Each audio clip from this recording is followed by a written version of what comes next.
ਨਾਨਕ ਸਿੰਘ ਦਾ novel ਟੁੱਟੀ ਵੀਣਾ ਦਾ 38ਵਾਂ ਅੰਗ। ਸਾਰੇ ਦਿਨ ਦੀ ਹਫੜਾ ਤਫੜੀ ਤੇ ਰੌਲੇ ਗੌਲੇ ਤੋਂ ਬਾਅਦ ਇਸ ਵੇਲੇ ਕੋਠੀ 'ਚ ਹਰ ਪਾਸੇ ਖਾਮੋਸ਼ੀ ਛਾਈ ਹੋਈ ਸੀ। ਉਦੈ ਸ਼ੰਕਰ ਦੀ ਦੇਖਭਾਲ ਲਈ ਅੱਗੇ ਰੋਜ਼ ਰਾਤੀ 2-2 ਘੰਟੇ ਵਾਰੋ ਵਾਰੀ ਕਈ ਜਣੇ ਉਸ ਪਾਸ ਡਿਊਟੀ ਦਿੰਦੇ ਸਨ, ਪਰ ਅੱਜ ਸ਼ਾਮ ਤੋਂ ਰੋਗੀ ਨੇ ਸਭ ਨੂੰ ਕਹਿ ਦਿੱਤਾ, ਅੱਜ ਦੀ ਰਾਤ ਹਰਬੰਸ ਤੋਂ ਬਿਨਾਂ ਮੇਰੇ ਕਮਰੇ 'ਚ ਕੋਈ ਨਾ ਆਵੇ। ਹਰਬੰਸ ਸਿੰਘ ਨੇ ਵੀ ਸਮਝ ਲਿਆ ਕਿ ਰੋਗੀ ਦੇ ਦਿਲ 'ਚ ਅੱਜ ਜ਼ਰੂਰ ਕੋਈ ਖਾਸ ਭੇਦ ਲੁਕਿਆ, ਜਿਹੜਾ ਉਹ ਇਕਾਂਤ 'ਚ ਉਸ ਪਾਸ ਖੋਲ੍ਹਣਾ ਚਾਹੁੰਦਾ। ਜਦ ਸ਼ਾਮ ਨੂੰ ਉਦੈ ਸ਼ੰਕਰ ਨੇ ਉਹਨੂੰ ਰੇਲਵੇ ਸਟੇਸ਼ਨ ਵੱਲ ਜਾਣ ਦੀ ਤਾਕੀਦ ਕੀਤੀ ਸੀ ਤਾਂ ਮਾਮਲੇ ਨੂੰ ਲਗਭਗ ਉਹ ਸਮਝ ਗਿਆ ਸੀ। ਗੱਡੀ ਅੱਜ 1.5 ਘੰਟਾ ਲੇਟ ਆਈ ਸੀ। ਹਰਬੰਸ ਸਿੰਘ ਸਟੇਸ਼ਨ ਤੋਂ ਮੁੜਿਆ ਆ ਰਿਹਾ ਸੀ ਤੇ ਕਾਰ ਦੀ ਪਿਛਲੀ ਸੀਟ ਤੇ ਬੈਠਾ ਉਹ ਕੇਵਲ ਇੱਕੋ ਗੱਲ ਨੂੰ ਘੜੀ ਮੁੜੀ ਸੋਚਦਾ, ਚਿੰਤਾ ਦੀ ਡੂੰਘੀ ਖਾਈ 'ਚ ਲਹਿੰਦਾ ਜਾਂਦਾ ਸੀ ਕਿ ਉਹ ਆਪਣੇ ਦੋਸਤ ਨੂੰ ਕਿਸ ਤਰ੍ਹਾਂ ਨਿਰਾਸ਼ਤਾ ਭਰੀ ਖਬਰ ਸੁਣਾਏਗਾ ਕਿ ਜਿਹਨੂੰ ਉਹ ਢੂੰਡਣ ਗਿਆ ਸੀ ਉਹ ਨਹੀਂ ਮਿਲੀ। ਕੋਠੀ ਪਹੁੰਚ ਕੇ ਉਹ ਡਰਦਾ ਡਰਦਾ ਉਦੈ ਸ਼ੰਕਰ ਦੇ ਕਮਰੇ 'ਚ ਪਹੁੰਚਿਆ। ਬੂਹੇ ਅੱਗੇ ਕੁਰਸੀ ਤੇ ਬੈਠਾ ਇੱਕ ਗੱਭਰੂ ਊਂਘ ਰਿਹਾ ਸੀ, ਜਿਹਨੂੰ ਅੱਜ ਸਖਤ ਚੇਤਾਵਨੀ ਦਿੱਤੀ ਗਈ ਸੀ ਕਿ ਛੁੱਟ ਹਰਬੰਸ ਸਿੰਘ ਜਾਂ ਡਾਕਟਰ ਸੇਠੀ ਤੋਂ ਹੋਰ ਕਿਸੇ ਨੂੰ ਅੰਦਰ ਆਉਣ ਨਾ ਦਿੱਤਾ ਜਾਏ। ਪਾਪਾ ਜੀ, ਹਰਬੰਸ ਨੂੰ ਅੰਦਰ ਆਉਂਦਿਆਂ ਵੇਖ ਕੇ ਰੋਗੀ ਨੇ ਕਮਜ਼ੋਰ ਆਵਾਜ਼ 'ਚ ਕਿਹਾ, ਜਾਓ ਤੁਸੀਂ ਆਰਾਮ ਕਰੋ। ਦਿਲੋਂ ਨਾ ਉੱਠਣਾ ਚਾਹੁੰਦੇ ਹੋਏ ਵੀ ਡਾਕਟਰ ਹੋਰੀ ਪੁੱਤਰ ਅੱਗੇ ਹੀਲ ਹੁਜਤ ਨਾ ਕਰ ਸਕੇ। ਕੋਲ ਰੱਖੇ ਹੋਏ ਗ੍ਰਾਮੋਫੋਨ ਉੱਤੇ ਉਹਨਾਂ ਹੁਣੇ ਇੱਕ ਹੋਰ ਰਿਕਾਰਡ ਚੜਾਇਆ ਸੀ, ਜਿਹਦੀ ਸੁਰੀਲੀ ਆਵਾਜ਼ ਕਮਰੇ ਦੇ ਉਦਾਸ ਵਾਯੂ ਮੰਡਲ 'ਚ ਸ਼ਾਂਤ ਜਿਹਾ ਪ੍ਰਭਾਵ ਰਲਾ ਰਹੀ ਸੀ। ਭਜ ਮਨ ਰਾਮ ਚਰਨ ਸੁਖਦਾਈ। ਹਰਬੰਸ, ਜਦ ਡਾਕਟਰ ਹੋਰੀ ਆਪਣੀ ਸੋਟੀ ਸੰਭਾਲ ਕੇ ਕਮਰੇ 'ਚੋਂ ਨਿਕਲ ਗਏ ਤਾਂ ਰੋਗੀ ਨੇ ਉਹਨੂੰ ਕਿਹਾ, ਆਵਾਜ਼ਾਂ ਬੰਦ ਕਰ ਦੇ। ਕਿਉਂ? ਰਿਕਾਰਡ ਉਤਾਰਦਿਆਂ ਹਰਬੰਸ ਨੇ ਪੁੱਛਿਆ, ਚੰਗਾ ਨਹੀਂ ਲੱਗਦਾ? ਉਹ ਨਹੀਂ ਆਈ। ਉੱਤਰ ਦੇਣ ਦੀ ਥਾਂ ਰੋਗੀ ਨੇ ਉਹਨੂੰ ਇਕੱਲਿਆਂ ਵੇਖ ਕੇ ਸਵਾਲ ਕੀਤਾ। ਨਹੀਂ। ਹਰਬੰਸ ਸਿੰਘ ਨੇ ਇਸ ਨਹੀਂ ਦੇ ਭਾਵ ਅਸਰ ਤੋਂ ਡਰਦਿਆਂ ਡਰਦਿਆਂ ਕਿਹਾ, ਸਾਰਾ ਸਟੇਸ਼ਨ ਢੂੰਡ ਕੇ ਆਇਆ। ਹਾਂ, ਗੱਡੀ 1.5 ਘੰਟਾ ਲੇਟ ਸੀ। ਉੱਤਰ 'ਚ ਕੁਝ ਬੋਲਣ ਦੀ ਥਾਂ ਰੋਗੀ ਦੇ ਸੀਨੇ ਦੀਆਂ ਪਸਲੀਆਂ ਇੱਕ ਵਾਰੀ ਫੇਰ ਉੱਭਰੀਆਂ, ਨੀਵੀਆਂ ਹੋ ਗਈਆਂ। ਉਹਨੇ ਅੱਖਾਂ ਬੰਦ ਕਰ ਲਈਆਂ। ਹਰਬੰਸ ਡੂੰਘੀ ਨੀਝ ਨਾਲ ਉਸ ਵੱਲ ਤੱਕ ਰਿਹਾ ਸੀ। ਕੁਝ ਮਿੰਟ ਬੰਦ ਰਹਿਣ ਤੋਂ ਬਾਅਦ ਬੰਦ ਅੱਖਾਂ ਹੇਠ ਰੋਗੀ ਦੀਆਂ ਪੁਤਲੀਆਂ ਜ਼ਰਾ ਕੁ ਹਿੱਲੀਆਂ ਤੇ ਫਿਰ ਪਲਕਾਂ ਹੌਲੀ ਹੌਲੀ ਉੱਠਣ ਲੱਗੀਆਂ। ਕਲੌਕ ਦੀਆਂ ਸੂਈਆਂ ਨੇ 11:30 ਵਜਾਏ ਤੇ ਕੋਲ ਬੈਠੇ ਹਰਬੰਸ ਸਿੰਘ ਨੇ ਇਸ ਤਰ੍ਹਾਂ ਸੁਣਿਆ ਮਾਨੋ ਕਲੌਕ ਦੀ ਨਾ ਹੋ ਕੇ ਆਵਾਜ਼ ਮੌਤ ਦੀ ਕੋਈ ਘੰਟੀ ਹੈ, ਜਿਹੜੇ ਰੋਗੀ ਦੀ ਜੀਵਨ ਗੱਡੀ ਨੂੰ ਸਟੇਸ਼ਨ ਛੱਡਣ ਦਾ ਸੰਕੇਤ ਕਰ ਰਹੀ ਸੀ। ਉਦੈ ਸ਼ੰਕਰ ਦਾ ਸਵਾਸ ਕੁਝ ਉਖੜਨਾ ਸ਼ੁਰੂ ਹੋ ਗਿਆ ਸੀ ਤੇ ਉਹਦੇ ਚਿਹਰੇ ਤੇ ਸਰੀਰਕ ਦੁੱਖ ਦਾ ਹੁਣ ਕੋਈ ਚਿੰਨ੍ਹ ਵਰਤਮਾਨ ਨਹੀਂ ਸੀ। ਖੰਘ ਵੀ ਨਹੀਂ ਸੀ ਆ ਰਹੀ।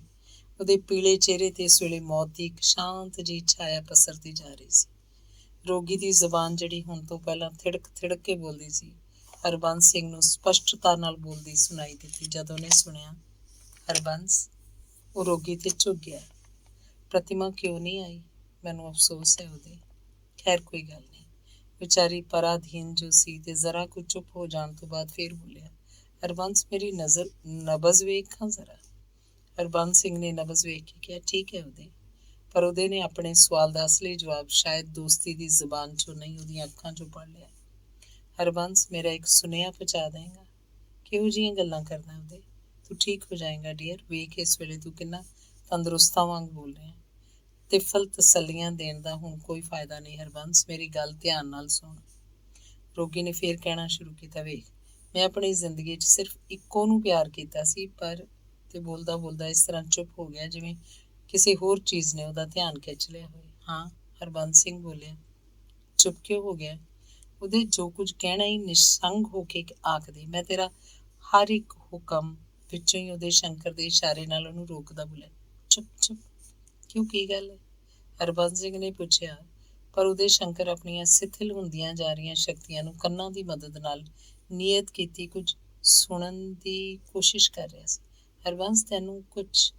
ਤੇ ਕਹਿੰਦਾ ਕਹਿੰਦਾ ਉਹ ਫਿਰ ਚੁੱਪ ਹੋ ਗਿਆ। ਮੂੰਹ ਥੋੜਾ ਜਿਹਾ ਖੋਲੀ ਤੇ ਕੰਨ ਪਿੱਛੇ ਹੱਥ ਰੱਖੀ ਉਹਨੇ ਸੱਜੇ ਪਾਸੇ ਵੱਲ ਕਰਵਟ ਬਦਲੀ, ਜਿੱਧਰ ਤਾਕੀ ਅੱਗੇ ਪਰਦਾ ਤਣਿਆ ਸੀ। ਕੀ ਗੱਲ ਉਹਦੇ? ਹਰਬੰਸ ਨੂੰ ਉਹਦੀਆਂ ਹਰਕਤਾਂ ਦੀ ਸਮਝ ਨਹੀਂ ਸੀ ਆ ਰਹੀ। ਤੈਨੂੰ ਬਾਰੀ ਦੀ ਸਾਈਡ ਵੱਲੋਂ ਕੁਝ ਸੁਣਾਈ ਦੇ ਰਿਹਾ ਹਰਬੰਸ? ਹਰਬੰਸ ਸਿੰਘ ਨੇ ਕੰਨਾਂ ਦਾ ਰੁਖ ਬਾਰੀ ਵੱਲ ਕਰਨ ਤੋਂ ਬਾਅਦ ਕਿਹਾ, ਹਾਂ, ਕੋਈ ਹੌਲੀ ਹੌਲੀ ਗਾ ਰਿਹਾ ਸ਼ਾਇਦ। ਜ਼ਰਾ ਪਰਦਾ ਹਟਾ ਖਾਂ। ਉਦੈ ਸ਼ੰਕਰ ਦੇ ਚਿਹਰੇ ਦੀ ਮੁਰਦੇਹਾਨੀ ਤੇ ਜ਼ਿੰਦਗੀ ਦੀਆਂ ਲਹਿਰਾਂ ਦੌੜ ਰਹੀਆਂ ਸਨ। ਪਰਦਾ ਜਦ ਚੁੱਕਿਆ ਗਿਆ ਤਾਂ ਬਾਹਰੋਂ ਆ ਰਹੀ ਸਪਸ਼ਟ ਆਵਾਜ਼ ਨੇ ਰੋਗੀ ਦੀਆਂ ਰੁਚੀਆਂ ਨੂੰ ਹੋਰ ਆਪਣੇ ਵੱਲ ਖਿੱਚ ਲਿਆ। ਕੋਈ ਦਰਦ ਭਰੋਤੀ ਆਵਾਜ਼ 'ਚ ਗਾ ਰਿਹਾ ਸੀ। ਜੋ ਬੀਤ ਚੁੱਕੀ ਸੋ ਬੀਤ ਚੁੱਕੀ, ਹੁਣ ਉਸ ਦੀ ਯਾਦ ਸਤਾਏ ਕਿਉਂ। ਜੀਵਨ ਦੇ ਤਪਦੇ ਅੰਬਰਾਂ ਤੇ ਆਸ਼ਾ ਦੀ ਬਦਲੀ ਛਾਏ ਕਿਉਂ। ਉਹਦੇ ਹਰਬੰਸ ਸਿੰਘ ਬੋਲਿਆ, ਬਿਰਾਗ ਵਿੱਚ ਗਾ ਰਿਹਾ ਕੋਈ, ਕਿੰਨੀ ਪੁਰ ਦਰਦ ਆਵਾਜ਼ ਹੈ। ਬਿਨਾਂ ਮੂੰਹੋਂ ਬੋਲਿਆ, ਕੇਵਲ ਹੱਥ ਦੇ ਇਸ਼ਾਰੇ ਨਾਲ ਉਹਨੂੰ ਚੁੱਪ ਕਰਾ ਕੇ ਉਹਦੇ ਸ਼ੰਕਰ ਸੁਣਨ 'ਚ ਉਸੇ ਤਰ੍ਹਾਂ ਲੀਨ ਸੀ। ਆਵਾਜ਼ 'ਚ ਹੋਰ ਵੀ ਦਰਦ ਭਰ ਗਿਆ ਜਦ ਗੀਤ ਦਾ ਅਗਲਾ ਹਿੱਸਾ ਸ਼ੁਰੂ ਹੋਇਆ। ਮੇਰੀ ਮਹਿਫਿਲ ਗਮ ਦੀ ਝਾਕੀ, ਮੇਰਾ ਮੈਖਾਨਾ ਬੇਸਾਕੀ, ਪੈਮਾਨਾ ਦਿਲ ਦਾ ਟੁੱਟ ਚੁੱਕਿਆ, ਹੁਣ ਇਸ ਨੂੰ ਛਲਕਾਏ ਕਿਉਂ। ਉਹਦੇ ਸ਼ੰਕਰ ਦੀਆਂ ਅੱਖਾਂ ਵਹਿ ਰਹੀਆਂ ਸਨ। ਹਰਬੰਸ ਸਿੰਘ ਨੇ ਉਹਦੇ ਮੋਢੇ ਨੂੰ ਮਾੜਾ ਜਿਹਾ ਟੁੰਮ ਕੇ ਕਿਹਾ, ਉਦੇ ਉਦੇ। ਫਿਰ ਉਸੇ ਮੂਕ ਅਵਸਥਾ 'ਚ ਹੱਥ ਨਾਲ ਇਸ਼ਾਰਾ ਕੀਤਾ। ਉਹਦੇ ਸ਼ੰਕਰ ਨੇ ਗੀਤ ਜਾਰੀ ਸੀ।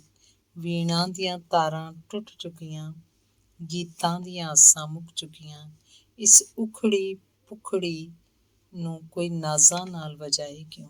ਉਹਦੇ ਤੂੰ ਰੋ ਕਿਉਂ ਰਿਹਾ ਵੀਰ। ਹਰਬੰਸ ਸਿੰਘ ਜੇਬ 'ਚੋਂ ਰੁਮਾਲ ਕੱਢਦਾ ਫਿਰ ਬੋਲਿਆ, ਪਰ ਇਹ ਤੋਂ ਪਹਿਲਾਂ ਹੀ ਉਹਦਾ ਰੁਮਾਲ ਰੋਗੀ ਦੀਆਂ ਅੱਖਾਂ ਤੱਕ ਪਹੁੰਚਦਾ।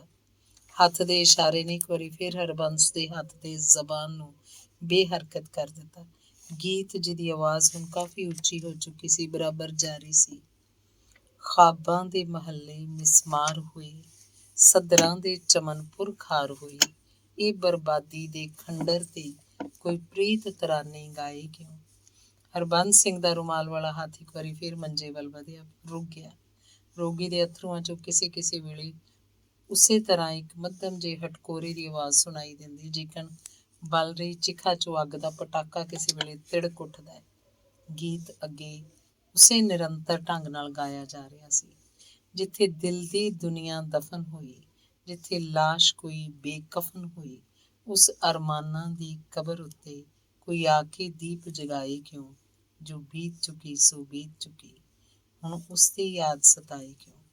ਇਹਨਾਂ ਤੁਕਾਂ ਤੋਂ ਬਾਅਦ ਜਦ ਗੀਤ ਬੰਦ ਹੋ ਗਿਆ, ਹਰਬੰਸ ਸਿੰਘ ਨੇ ਵੇਖਿਆ ਉਦੇ ਸ਼ੰਕਰ ਬੱਚਿਆਂ ਵਾਂਗ ਰੋ ਰਿਹਾ ਸੀ। ਰੋਣ 'ਚ ਉਹਨੇ ਸੁਣਿਆ, ਹਰਬੰਸ ਛੇਤੀ ਜਾ, ਉਹਨੂੰ ਅੰਦਰ ਲਿਆ। ਕਿਹਨੂੰ? ਹਰਬੰਸ ਨੇ ਘਬਰਾ ਕੇ ਪੁੱਛਿਆ। ਪ੍ਰਤਿਮਾ ਨੂੰ, ਛੇਤੀ ਮਤੇ ਚਲੀ ਜਾਏ ਕਿਤੇ। ਹੈ ਕੀ ਕਿਹਾ? ਪ੍ਰਤਿਮਾ ਹੈ ਉਗਾਉਣ ਵਾਲੀ? ਹਾਂ ਛੇਤੀ ਹਰਬੰਸ, ਵਕਤ ਬੜਾ ਤੰਗ ਹੈ। ਅੱਬੜਵਾਇਆ ਉੱਠ ਕੇ ਹਰਬੰਸ ਸਿੰਘ ਕਮਰੇ 'ਚੋਂ ਬਾਹਰ ਨਿਕਲ ਗਿਆ। ਉਹ ਮੇਰੀ ਪ੍ਰਤਿਮਾ ਆ ਮੇਰੇ ਸ਼ਬਦ ਤੋਂ ਅਗਲਾ ਹਿੱਸਾ ਰੋਗੀ ਨੂੰ ਸੁਣਾਈ ਨਾ ਦਿੱਤਾ, ਕਿਉਂਕਿ ਪ੍ਰਤਿਮਾ ਦੇ ਹੋਠ ਰੋਗੀ ਦੀ ਗਰਦਨ 'ਚ ਲੁਕ ਗਏ ਸਨ। ਬੁਝਣ ਤੋਂ ਪਹਿਲਾਂ ਜਿਸ ਤਰ੍ਹਾਂ ਦੀਵੇ ਦੀ ਲਾਟ ਇੱਕ ਵਾਰੀ ਫੇਰ ਟਹਿਕ ਪੈਂਦੀ ਹੈ, ਇਸੇ ਤਰ੍ਹਾਂ ਦੀ ਟਹਿਕ ਇਸ ਵੇਲੇ ਉਹਦੇ ਸ਼ੰਕਰ ਦੇ ਚਿਹਰੇ ਤੇ ਵਰਤਮਾਨ ਸੀ। ਮੈਨੂੰ ਯਕੀਨ ਸੀ। ਛਾਤੀ ਉੱਤੇ ਸਿਸਕ ਰਹੀ ਪ੍ਰਤਿਮਾ ਦੇ ਸਿਰ ਨੂੰ ਆਪਣੇ ਨਿਰਬਲ ਹੱਥਾਂ ਨਾਲ ਚੁੱਕਣ ਦੀ ਕੋਸ਼ਿਸ਼ ਕਰਦਾ ਹੋਇਆ ਉਹਦੇ ਸ਼ੰਕਰ ਜਿਵੇਂ ਕੋਈ ਨਵਾਂ ਨਰੋਇਆ ਹੁੰਦਾ ਬੋਲਿਆ, ਤੂੰ ਜ਼ਰੂਰ ਆਏਂਗੀ। ਰੋਣ ਦਾ ਵੇਲਾ ਨਹੀਂ ਪ੍ਰਤਿਮਾ, ਵਕਤ ਬੜਾ ਤੰਗ ਹੈ ਸਜਣੀ। ਰੋਗੀ ਦੀ ਛਾਤੀ ਤੋਂ ਸਿਰ ਚੁੱਕ ਲੈਣ ਦੀ ਵੀ ਪ੍ਰਤਿਮਾ ਦੇ ਮੂੰਹ ਛੇਤੀ ਛੇਤੀ ਕੋਈ ਗੱਲ ਨਹੀਂ ਨਿਕਲ ਸਕੀ। ਉਹ ਕਿੰਨੀ ਕਮਜ਼ੋਰ ਹੋ ਗਈ ਹੈ ਤੂੰ ਪ੍ਰਤਿਮਾ। ਤੁਹਾਡੇ ਨਾਲੋਂ ਵੀ? ਪ੍ਰਤਿਮਾ ਨੇ ਆਪਣੀਆਂ ਰੋਂਦੀਆਂ ਅੱਖਾਂ ਨੂੰ ਹਸਾਉਂਦਿਆਂ ਉੱਤਰ ਦਿੱਤਾ। ਹਾਂ ਉਹਦੇ ਤੁਸੀਂ? ਹਾਂ ਪ੍ਰਤਿਮਾ, ਮੈਂ ਹੁਣ ਜਾ ਰਿਹਾ, ਸਿਰਫ ਤੇਰੀ ਉਡੀਕ ਸੀ, ਬਸ ਹੁਣ ਸਭ ਕੁਝ ਠੀਕ ਹੈ। ਤੂੰ ਪ੍ਰਤਿਮਾ ਚੰਗੀ ਤਰ੍ਹਾਂ ਹੋ ਕੇ ਬੈਠ ਜਾ ਜ਼ਰਾ। ਪ੍ਰਤਿਮਾ ਉਹਦੇ ਨਾਲ ਮੰਜੇ ਤੇ ਖਾਲੀ ਹਿੱਸੇ ਤੇ ਬੈਠ ਗਈ। ਉਹਦੀ ਬੱਚੀ ਨੂੰ ਪਹਿਲਾਂ ਹੀ ਹਰਬੰਸ ਸਿੰਘ ਨੇ ਲੈ ਲਿਆ ਸੀ। ਪ੍ਰਤਿਮਾ ਮੇਰਾ ਸਿਰ ਗੋਦੀ 'ਚ ਰੱਖ ਲੈ। ਪ੍ਰਤਿਮਾ ਨੇ ਰੱਖ ਲਿਆ। ਮੈਨੂੰ ਆਪਣੇ ਅੰਦਰ ਲੁਕਾ ਲੈ ਪ੍ਰਤਿਮਾ। ਪ੍ਰਤਿਮਾ ਨੇ ਪੱਟਾਂ ਤੇ ਪੇਟ ਦੇ ਵਿਚਾਲੇ ਉਹਦੇ ਸਿਰ ਨੂੰ ਘੁੱਟ ਲਿਆ। ਮੈਨੂੰ ਪਿਆਰ ਕਰ ਪ੍ਰਤਿਮਾ। ਪ੍ਰਤਿਮਾ ਨੇ ਉਹਦੇ ਬੁਖਾਰ ਨਾਲ ਤਪਦੇ ਹੋਠਾਂ ਤੇ ਆਪਣੇ ਹੋਠ ਰੱਖ ਦਿੱਤੇ, ਜਿਨ੍ਹਾਂ ਤੋਂ ਤਰ ਰਹੀ ਅਥਰੂਆਂ ਦੀ ਗਿੱਲ ਨੇ ਰੋਗੀ ਦਾ ਮੂੰਹ ਭਿਉਣਾ ਸ਼ੁਰੂ ਕਰਤਾ। ਆਹ ਮੇਰੀ ਪ੍ਰਤਿਮਾ, ਮੈਂ ਕਿੰਨਾ ਸੁਖੀ ਹਾਂ। ਉਹਦੇ ਤੁਹਾਨੂੰ ਕੀ ਹੋ ਗਿਆ? ਤੁਸੀਂ ਬੋਲਣੀ ਨਾ ਚੰਨੀਏ, ਨਾ ਬੋਲ ਹੁਣ। ਉਸੇ ਤਰ੍ਹਾਂ ਅੱਖਾਂ ਖੋਲੀਆਂ। ਉਹਦੀ ਨਜ਼ਰ ਪ੍ਰਤਿਮਾ ਦੇ ਹੱਥ 'ਚ ਫੜੀ ਇੱਕ ਪੋਟਲੀ ਤੇ ਆਪ ਹੀ ਬੋਲਿਆ, ਇਹ ਕੀ ਹੈ? ਤੁਹਾਡੀ ਅਮਾਨ ਤੇ ਰੁਮਾਲ ਦੀ ਗੰਢ ਖੋਲ ਕੇ ਦੋਵੇਂ ਸੁੱਕੇ ਹਾਰ ਉਸ 'ਚੋਂ ਕੱਢਦੀ ਬੋਲੀ, ਯਾਦ ਜੀ? ਹਾਂ ਪ੍ਰਤਿਮਾ, ਇਹਨਾਂ ਦੀ ਯਾਦ ਭੁੱਲ ਸਕਦੀ ਸੀ? ਪਾ ਦੇ ਮੇਰੇ ਗਲ 'ਚ। ਪਰ ਹਾਰ ਇੰਨੇ ਉਲਝੇ ਹੋਏ ਸਨ ਕਿ ਕੋਸ਼ਿਸ਼ ਕਰਨ ਤੇ ਵੀ ਪ੍ਰਤਿਮਾ ਉਹਨਾਂ ਨੂੰ ਸੁਲਝਾ ਨਾ ਸਕੀ। ਚਿੱਕੜ ਉਵੇਂ ਉਹਦੀ ਛਾਤੀ ਤੇ ਰੱਖਦੀ ਬੋਲੀ, ਇਹ ਸੁਲਝਦੇ ਹੀ ਨਹੀਂ, ਉਹਦੇ ਉਲਝੇ ਹੀ ਰਹਿਣ ਦੇ। ਕਹਿੰਦਿਆਂ ਉਹਦੇ ਸ਼ੱਕਾਂ ਨੇ ਛਾਤੀ ਤੋਂ ਉਹਨਾਂ ਸੁੱਕੇ ਭਰੂੜੇ ਜਿਹੇ ਫੁੱਲਾਂ ਨੂੰ ਚੁੱਕਿਆ ਤੇ ਫਿਰ ਇੱਕ ਵਾਰੀ ਚੁੰਮ ਕੇ ਉਹਦੇ ਮੱਥੇ ਤੇ ਰੱਖ ਲਿਆ। ਇਸ ਚੁੱਕਣ ਰੱਖਣ ਦਾ ਫਲਸਰੂਪ ਰੋਗੀ ਦੀ ਵਿਛਾਈ ਤੇ ਫੁੱਲਾਂ ਦੀਆਂ ਸੁੱਕੀਆਂ ਪੱਤੀਆਂ ਦਾ ਖਿਲਾਰਾ ਜਿਹਾ ਪੈ ਗਿਆ। ਪ੍ਰਤਿਮਾ ਅੱਜ ਤੇਰੇ ਨਾਲ ਰੱਜ ਕੇ ਗੱਲਾਂ ਕਰਨ ਨੂੰ ਜੀ ਕਰਦਾ। ਕਰੋ ਨਾ ਉਦੇ, ਮੈਂ ਗੱਲਾਂ ਤੁਹਾਡੀਆਂ ਸੁਣਨ ਲਈ ਆਈ ਹਾਂ। ਪਰ ਬੋਲਿਆ ਨਹੀਂ ਜਾਂਦਾ ਪ੍ਰਤਿਮਾ, ਅੱਖਾਂ ਅੱਗੇ ਹਨੇਰਾ। ਪ੍ਰਤਿਮਾ ਇਸੇ ਤਰ੍ਹਾਂ ਮੇਰੇ ਕੋਲ ਬੈਠੀ ਰਹੀ ਜਦ ਤੱਕ ਉਹੀ ਗਲੂਕੋਸ ਵਾਲਾ ਪਾਣੀ ਜਿਹੜਾ ਲਾਗਲੀ ਤਰਪਾਈ ਤੇ ਕੱਚ ਦੇ ਗਲਾਸ 'ਚ ਪਿਆ ਸੀ, ਹਰਬੰਸ ਸਿੰਘ ਨੇ ਚੁੱਕ ਕੇ ਪ੍ਰਤਿਮਾ ਨੂੰ ਫੜਾ ਦਿੱਤਾ। ਉਸ ਵਿੱਚ ਚਮਚੇ ਭਰ ਕੇ ਪ੍ਰਤਿਮਾ ਨੇ ਉਹਦੇ ਮੂੰਹ 'ਚ ਪਾਉਣੇ ਸ਼ੁਰੂ ਕਰਤੇ, ਪਰ 2-3 ਤੋਂ ਵੱਧ ਉਹ ਪਿਆਲ ਨਾ ਸਕੀ। ਚੌਥੇ ਚਮਚੇ ਦਾ ਪਾਣੀ ਉਹਦੇ ਸ਼ੰਕਰ ਦੇ ਅੰਦਰ ਨਹੀਂ ਗਿਆ, ਮੁੜ ਉਹਦੇ ਹੋਠਾਂ ਥਾਣੀ ਬਾਹਰ ਵਗ ਗਿਆ। ਉਹਦੇ ਘਬਰਾਈ ਹੋਈ ਉਹਨੂੰ ਹਿਲਾਉਣ ਰਹੀ ਸੀ। ਤੁਸੀਂ ਬੋਲਦੇ ਕਿਉਂ ਨਹੀਂ? ਉਹਦੇ ਬਿਟਰ ਉਹਦੇ ਚਿਹਰੇ ਵੱਲ ਤੱਕੀ ਗਿਆ। ਉਹ ਫੇਰ ਪੁਕਾਰੀ, ਇਸ ਵੇਲੇ ਮੈਂ ਤੁਹਾਡੇ ਲਈ ਹਾਂ ਮੇਰੇ ਨਾਲ ਧੋਖਾ ਨਾ ਕਰਨਾ। ਤੇ ਇੱਕ ਵਾਰ ਫਿਰ ਪ੍ਰਤਿਮਾ ਦੀਆਂ ਡਾਢਾਂ ਨਿਕਲ ਗਈਆਂ। ਘਬਰਾਇਆ ਹੋਇਆ ਹਰਬੰਸ ਸਿੰਘ ਅਗਾਂਹ ਵਧਿਆ। ਸੀਤਾ ਨੂੰ ਕੁੱਛੜ ਚੁੱਕੀ ਉਹ ਹੁਣ ਤੀਕ ਬੂਹੇ ਨਾਲ ਲੱਗ ਕੇ ਖੜੋਤਾ ਰਿਹਾ। ਉਹਦੇ ਸ਼ੰਕਰ ਉੱਤੇ ਝੁੱਕ ਗਿਆ। ਪਰ ਉਹਦੇ ਨਹੀਂ ਬੋਲਿਆ, ਕੇਵਲ ਤੱਕੀ ਜਾ ਰਿਹਾ ਸੀ। ਉਹਦੀ ਨਜ਼ਰ ਹੁਣ ਪ੍ਰਤਿਮਾ ਤੋਂ ਹਟ ਕੇ ਉਹਦੀ ਬੱਚੀ ਤੇ ਗੱਡੀ ਸੀ। ਪ੍ਰਤਿਮਾ ਨੇ ਸੀਤਾ ਨੂੰ ਲੋਈ ਚੋਂ ਕੱਢ ਕੇ ਰੋਗੀ ਦੀ ਛਾਤੀ ਤੇ ਲਟਾ ਦਿੱਤਾ। 1-2 ਮਿੰਟ ਉਹਦੀਆਂ ਅੱਖਾਂ ਉਸੇ ਤਰ੍ਹਾਂ ਸੀਤਾ ਤੇ ਗੱਡੀਆਂ ਰਹੀਆਂ। ਫਿਰ ਉਹਨੇ ਆਪਣੇ ਸੱਜੇ ਹੱਥ ਨੂੰ ਚੁੱਕਣ ਦੀ ਕੋਸ਼ਿਸ਼ ਕੀਤੀ, ਸ਼ਾਇਦ ਇਸ ਨੰਨੀ ਜਿਹੀ ਗੁੱਡੀ ਨੂੰ ਪਿਆਰ ਦੇਣ ਲਈ, ਪਰ ਹੱਥ ਉਹਦਾ ਪਾਸੇ ਨਾਲੋਂ ਉੱਠ ਨਹੀਂ ਸਕਿਆ। ਥੋੜ੍ਹੀ ਜਿਹੀ ਹਰਕਤ ਤੋਂ ਬਾਅਦ ਮੁੜ ਉੱਥੇ ਹੀ ਢਹਿ ਪਿਆ ਤੇ ਹੁਣ ਫੇਰ ਉਹਦੀ ਨਜ਼ਰ ਪ੍ਰਤਿਮਾ ਉੱਤੇ ਸੀ। ਸੀਤਾ ਨੂੰ ਫੇਰ ਹਰਬੰਸ ਸਿੰਘ ਨੂੰ ਫੜਾ ਕੇ ਪ੍ਰਤਿਮਾ ਨੇ ਅੱਗੇ ਵਾਂਗ ਹੀ ਰੋਗੀ ਦਾ ਸਿਰ ਗੋਦ 'ਚ ਲੁਕਾ ਲਿਆ। ਉਹਦੇ ਸ਼ੰਕਰ ਫੇਰ ਨਹੀਂ ਬੋਲਿਆ। ਉਹਦੀਆਂ ਅੱਖਾਂ ਦੀਆਂ ਪੁਤਲੀਆਂ ਜਿਹੜੀਆਂ ਪ੍ਰਤਿਮਾ ਦੇ ਚਿਹਰੇ ਤੇ ਗੱਡੀਆਂ ਸਨ, ਗੱਡੀਆਂ ਹੀ ਰਹਿ ਗਈਆਂ, ਜਿਨ੍ਹਾਂ 'ਚ ਇਸ ਵੇਲੇ ਜਿਉਂਦੀਆਂ ਤੇ ਪ੍ਰਸੰਨ ਅੱਖਾਂ ਵਰਗੀ ਚਮਕ ਸੀ। ਉਹਦੇ ਹੋਠਾਂ ਤੇ ਸਫਲਤਾ ਦੀ ਮੁਸਕਾਨ ਤੇ ਮਿਲਣ ਤ੍ਰਿਪਤੀ ਦੀ ਅਖੰਡ ਤਸੱਲੀ ਸੀ।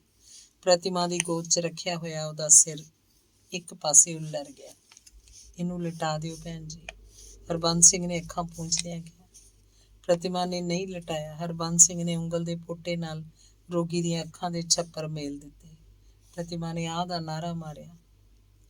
ਉਸ ਉੱਤੇ ਬੇਹੋਸ਼ੀ ਛਾਈ ਜਾ ਰਹੀ ਸੀ। ਪਲ 'ਚ ਕੋਠੀ ਸਾਰੀ 'ਚ ਕੁਰਲਾਟ ਮਚ ਗਿਆ। ਪਲ 'ਚ ਕਮਰਾ ਆਦਮੀਆਂ ਨਾਲ ਭਰ ਗਿਆ।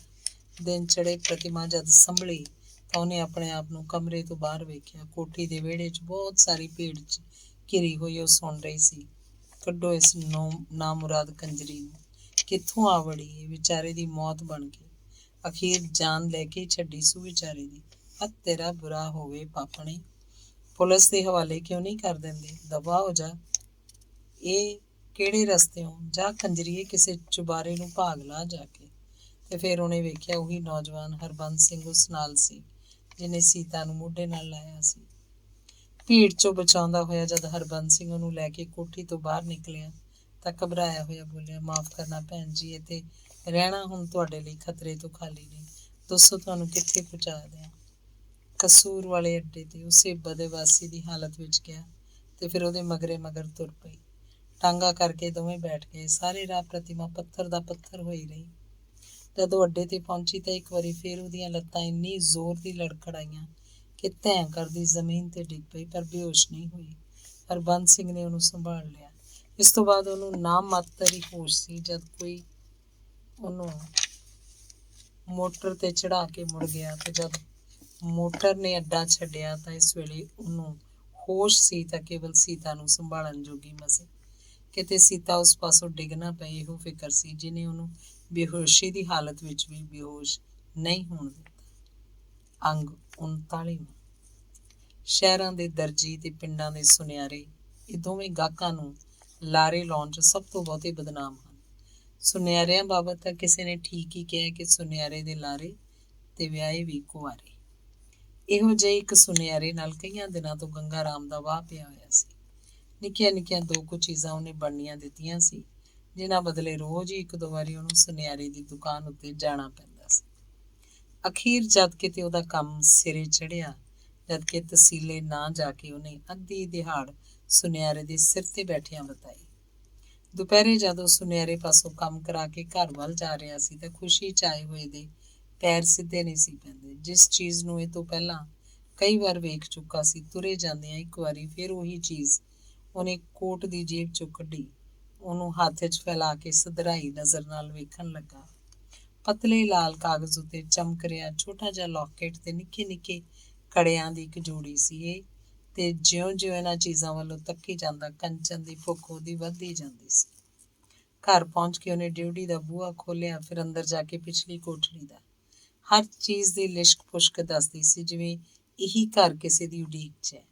ਵਿਹੜੇ 'ਚ ਇੱਕ ਪਾਸੇ ਥੋੜ੍ਹੀ ਜਿਹੀ ਜ਼ਮੀਨ ਪੋਲੀ ਕਰਕੇ ਉਹਨੇ ਕੁਝ ਸਬਜ਼ੀਆਂ ਲਾਈਆਂ ਸੀ।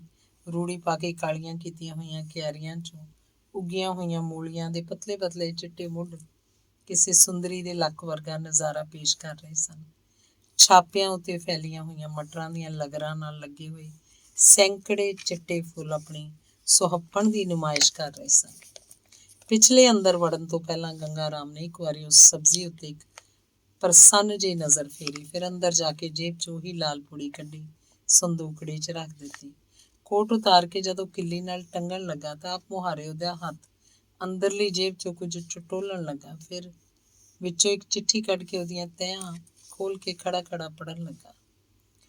ਮੇਰੇ ਪਿਆਰੇ ਪਾਪਾ ਜੀ, ਸਿਹਤ ਦੀ ਖਰਾਬੀ ਕਰਕੇ ਬੜੇ ਚਿਰ ਤੋਂ ਆਪਣੇ ਹੱਥਾਂ ਦੀ ਚਿੱਠੀ ਤੁਹਾਨੂੰ ਨਹੀਂ ਪਾ ਸਕੀ, ਪਰ ਹੁਣ ਮੈਨੂੰ ਕਾਫੀ ਆਰਾਮ ਹੈ। ਜਿੰਨੀ ਤਕਲੀਫ ਪਿਛਲੇ 2 ਮਹੀਨਿਆਂ 'ਚ ਪਾਈ ਹੈ, ਉਹਦਾ ਖਿਆਲ ਕਰਕੇ ਤਾਂ ਇਹੋ ਕਹਾਂਗੀ ਕਿ ਈਸ਼ਵਰ ਨੇ ਮੈਨੂੰ ਨਵਾਂ ਜਨਮ ਦਿੱਤਾ ਹੈ। ਬਿਮਾਰੀ ਦੀ ਖਬਰ ਤੁਹਾਨੂੰ ਇਸ ਕਰਕੇ ਨਹੀਂ ਸੀ ਲਿਖੀ ਕਿ ਪੜ੍ਹ ਕੇ ਤੁਸੀਂ ਚਿੰਤਾ ਕਰੋਗੇ। ਪਰਮਾਤਮਾ ਦਾ ਸ਼ੁਕਰ ਹੈ, ਮੁਸੀਬਤ ਟਲ ਗਈ। ਕਮਜ਼ੋਰੀ ਜ਼ਰਾ ਦੂਰ ਹੋਣ ਦੀ ਢਿੱਲ ਹੈ, ਮੈਂ ਤੁਹਾਡੇ ਪਾਸ ਪਹੁੰਚ ਜਾਵਾਂਗੀ। ਮੁੰਨੀ ਨੂੰ ਵੇਖ ਕੇ ਤੁਸੀਂ ਕਿੰਨੇ ਖੁਸ਼ ਹੋਵੋਗੇ। ਬੜੀ ਰਿਸ਼ਟ-ਪੁਸ਼ਟ ਤੇ ਗੁੜਗੱਲੀ ਜੀ ਹੈ, ਬੜੀ ਪਿਆਰੀ ਲੱਗਦੀ ਹੈ। ਤੁਸੀਂ ਮੁੰਨੀ ਵਾਸਤੇ ਕੋਈ ਸੁਗਾਤ ਭੇਜਣ ਦੀ ਕਾਹਲੀ ਪ੍ਰਗਟ ਕੀਤੀ ਹੈ, ਪਰ ਮੇਰਾ ਖਿਆਲ ਹੈ ਭੇਜਣ 'ਚ ਤੁਹਾਨੂੰ ਓਨਾ ਸਵਾਦ ਨਹੀਂ ਆਏਗਾ ਜਿੰਨਾ ਆਪਣੇ ਹੱਥੀਂ ਉਹਨੂੰ ਦੇ ਕੇ। ਸੋ ਹਾਲੇ ਕੁਝ ਵੀ ਭੇਜਣ ਦੀ ਖੇਚਲ ਨਾ ਕਰਨੀ, ਮੁੰਨੀ ਆਪ ਆ ਕੇ ਤੁਹਾਡੇ ਪਾਸੋਂ ਲਏਗੀ। ਬਾਕੀ ਸਭ ਕੁਝ ਮਿਲ ਕੇ ਤੁਹਾਡੀ ਬੱਚੀ ਪ੍ਰਤਿਮਾ। ਖੁਸ਼ੀ ਦੇ ਅਥਰੂ ਕਿੰਨੇ ਮਿੱਠੇ ਹੁੰਦੇ ਨੇ।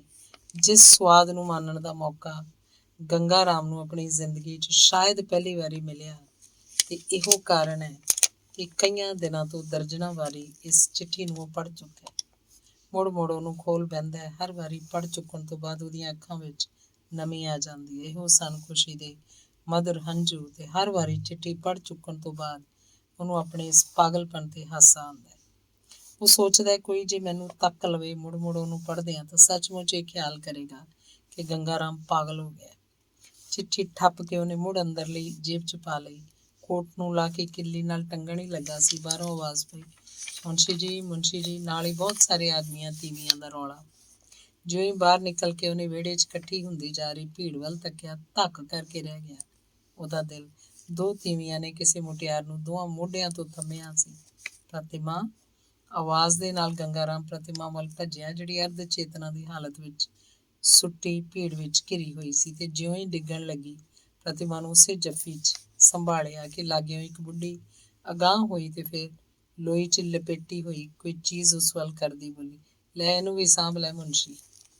ਪਹਿਲੀ ਨਜ਼ਰ ਪ੍ਰਤਿਮਾ ਉੱਤੇ ਪੈਂਦਿਆਂ ਗੰਗਾ ਰਾਮ ਦੇ ਹੱਥ ਪੈਰ ਕੰਬਣ ਲੱਗ ਪਏ, ਦਿਲ ਘਟਣ ਲੱਗ ਪਿਆ। ਜਿਸ ਤਰਸਯੋਗ ਹਾਲਤ 'ਚ ਪ੍ਰਤਿਮਾ ਨੂੰ ਵੇਖ ਰਿਹਾ ਸੀ ਕਿ ਇਹ ਉਹਦੇ ਖ਼ਾਬ ਖਿਆਲ 'ਚ ਵੀ ਕਦੀ ਆ ਸਕਦਾ ਸੀ। ਇੱਕਦਮ ਰੁਲੀ ਹੋਈ, ਕਈਆਂ ਡੰਗਾਂ ਦੀ ਭੁੱਖ ਪਿਆਸ ਨਾਲ ਆਤੁਰ ਤੇ ਘਰੋਂ ਘਾਟੋਂ ਟੁਕਰਾਈ ਹੋਈ ਪ੍ਰਤਿਮਾ, ਇਨ ਬਿਨ ਉਹ ਚੀਜ਼ ਜਿਹੜੀ ਕੇਵਲ ਸਵਾਸਾਂ ਦੀ ਹੋਂਦ ਕਰਕੇ ਮੁਰਦਾ ਖਵਾਉਣ ਦੇ ਹੱਕ ਤੋਂ ਅਜੇ ਤੱਕ ਵਾਂਝੀ ਸੀ।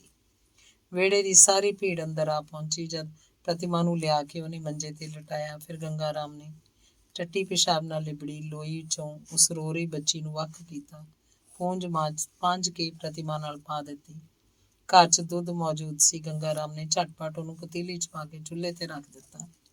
ਇੱਧਰ ਗੰਗਾ ਰਾਮ ਘਬਰਾਇਆ ਹੋਇਆ ਸਭ ਕੁਝ ਕਰ ਰਿਹਾ ਸੀ, ਉੱਧਰ ਉਹਦੇ ਦੁਆਲੇ ਜੁੜੀ ਭੀੜ 'ਚੋਂ ਅਨੇਕਾਂ ਆਵਾਜ਼ਾਂ ਆ ਰਹੀਆਂ ਸੀ। ਕਿੰਨਾ ਚਿਰ ਵਿਚਾਰੀ ਅੱਡੇ ਤੇ ਪਈ ਰਹੀ। ਆਹੋ ਜੀ, ਵਿਚਾਰੀ ਕਾਹਨੂੰ? ਨਾਲੇ ਆਖੇ ਗੰਗਾ ਰਾਮ ਮੇਰਾ ਪਿਓ ਏ, ਜੰਮੇ ਨਾ ਜਾਏ ਤੇ ਮਾਂ ਕਰੇਂਦੇ ਆਏ। ਖਬਰੇ ਕਿੱਥੋਂ ਸਹੁਰੀ ਝੱਕਾਂ ਮਾਰਦੀ ਆਈ, ਹੋਰ ਕਿੱਥੋਂ ਆਈ ਹੋਣੀ ਹੈ, ਜਿੱਥੋਂ ਮਾਂ ਇਹਦੀ ਆਈ ਸੀ। ਲੈ ਵੀ ਲੰਬੜਦਾਰਾ, ਅਜੇ ਕੱਲ੍ਹ ਹੀ ਪਏ ਗੱਲਾਂ ਕਰਦੇ ਸੀ ਨਾ ਇਹਦੀ ਮਾਂ ਦੀਆਂ।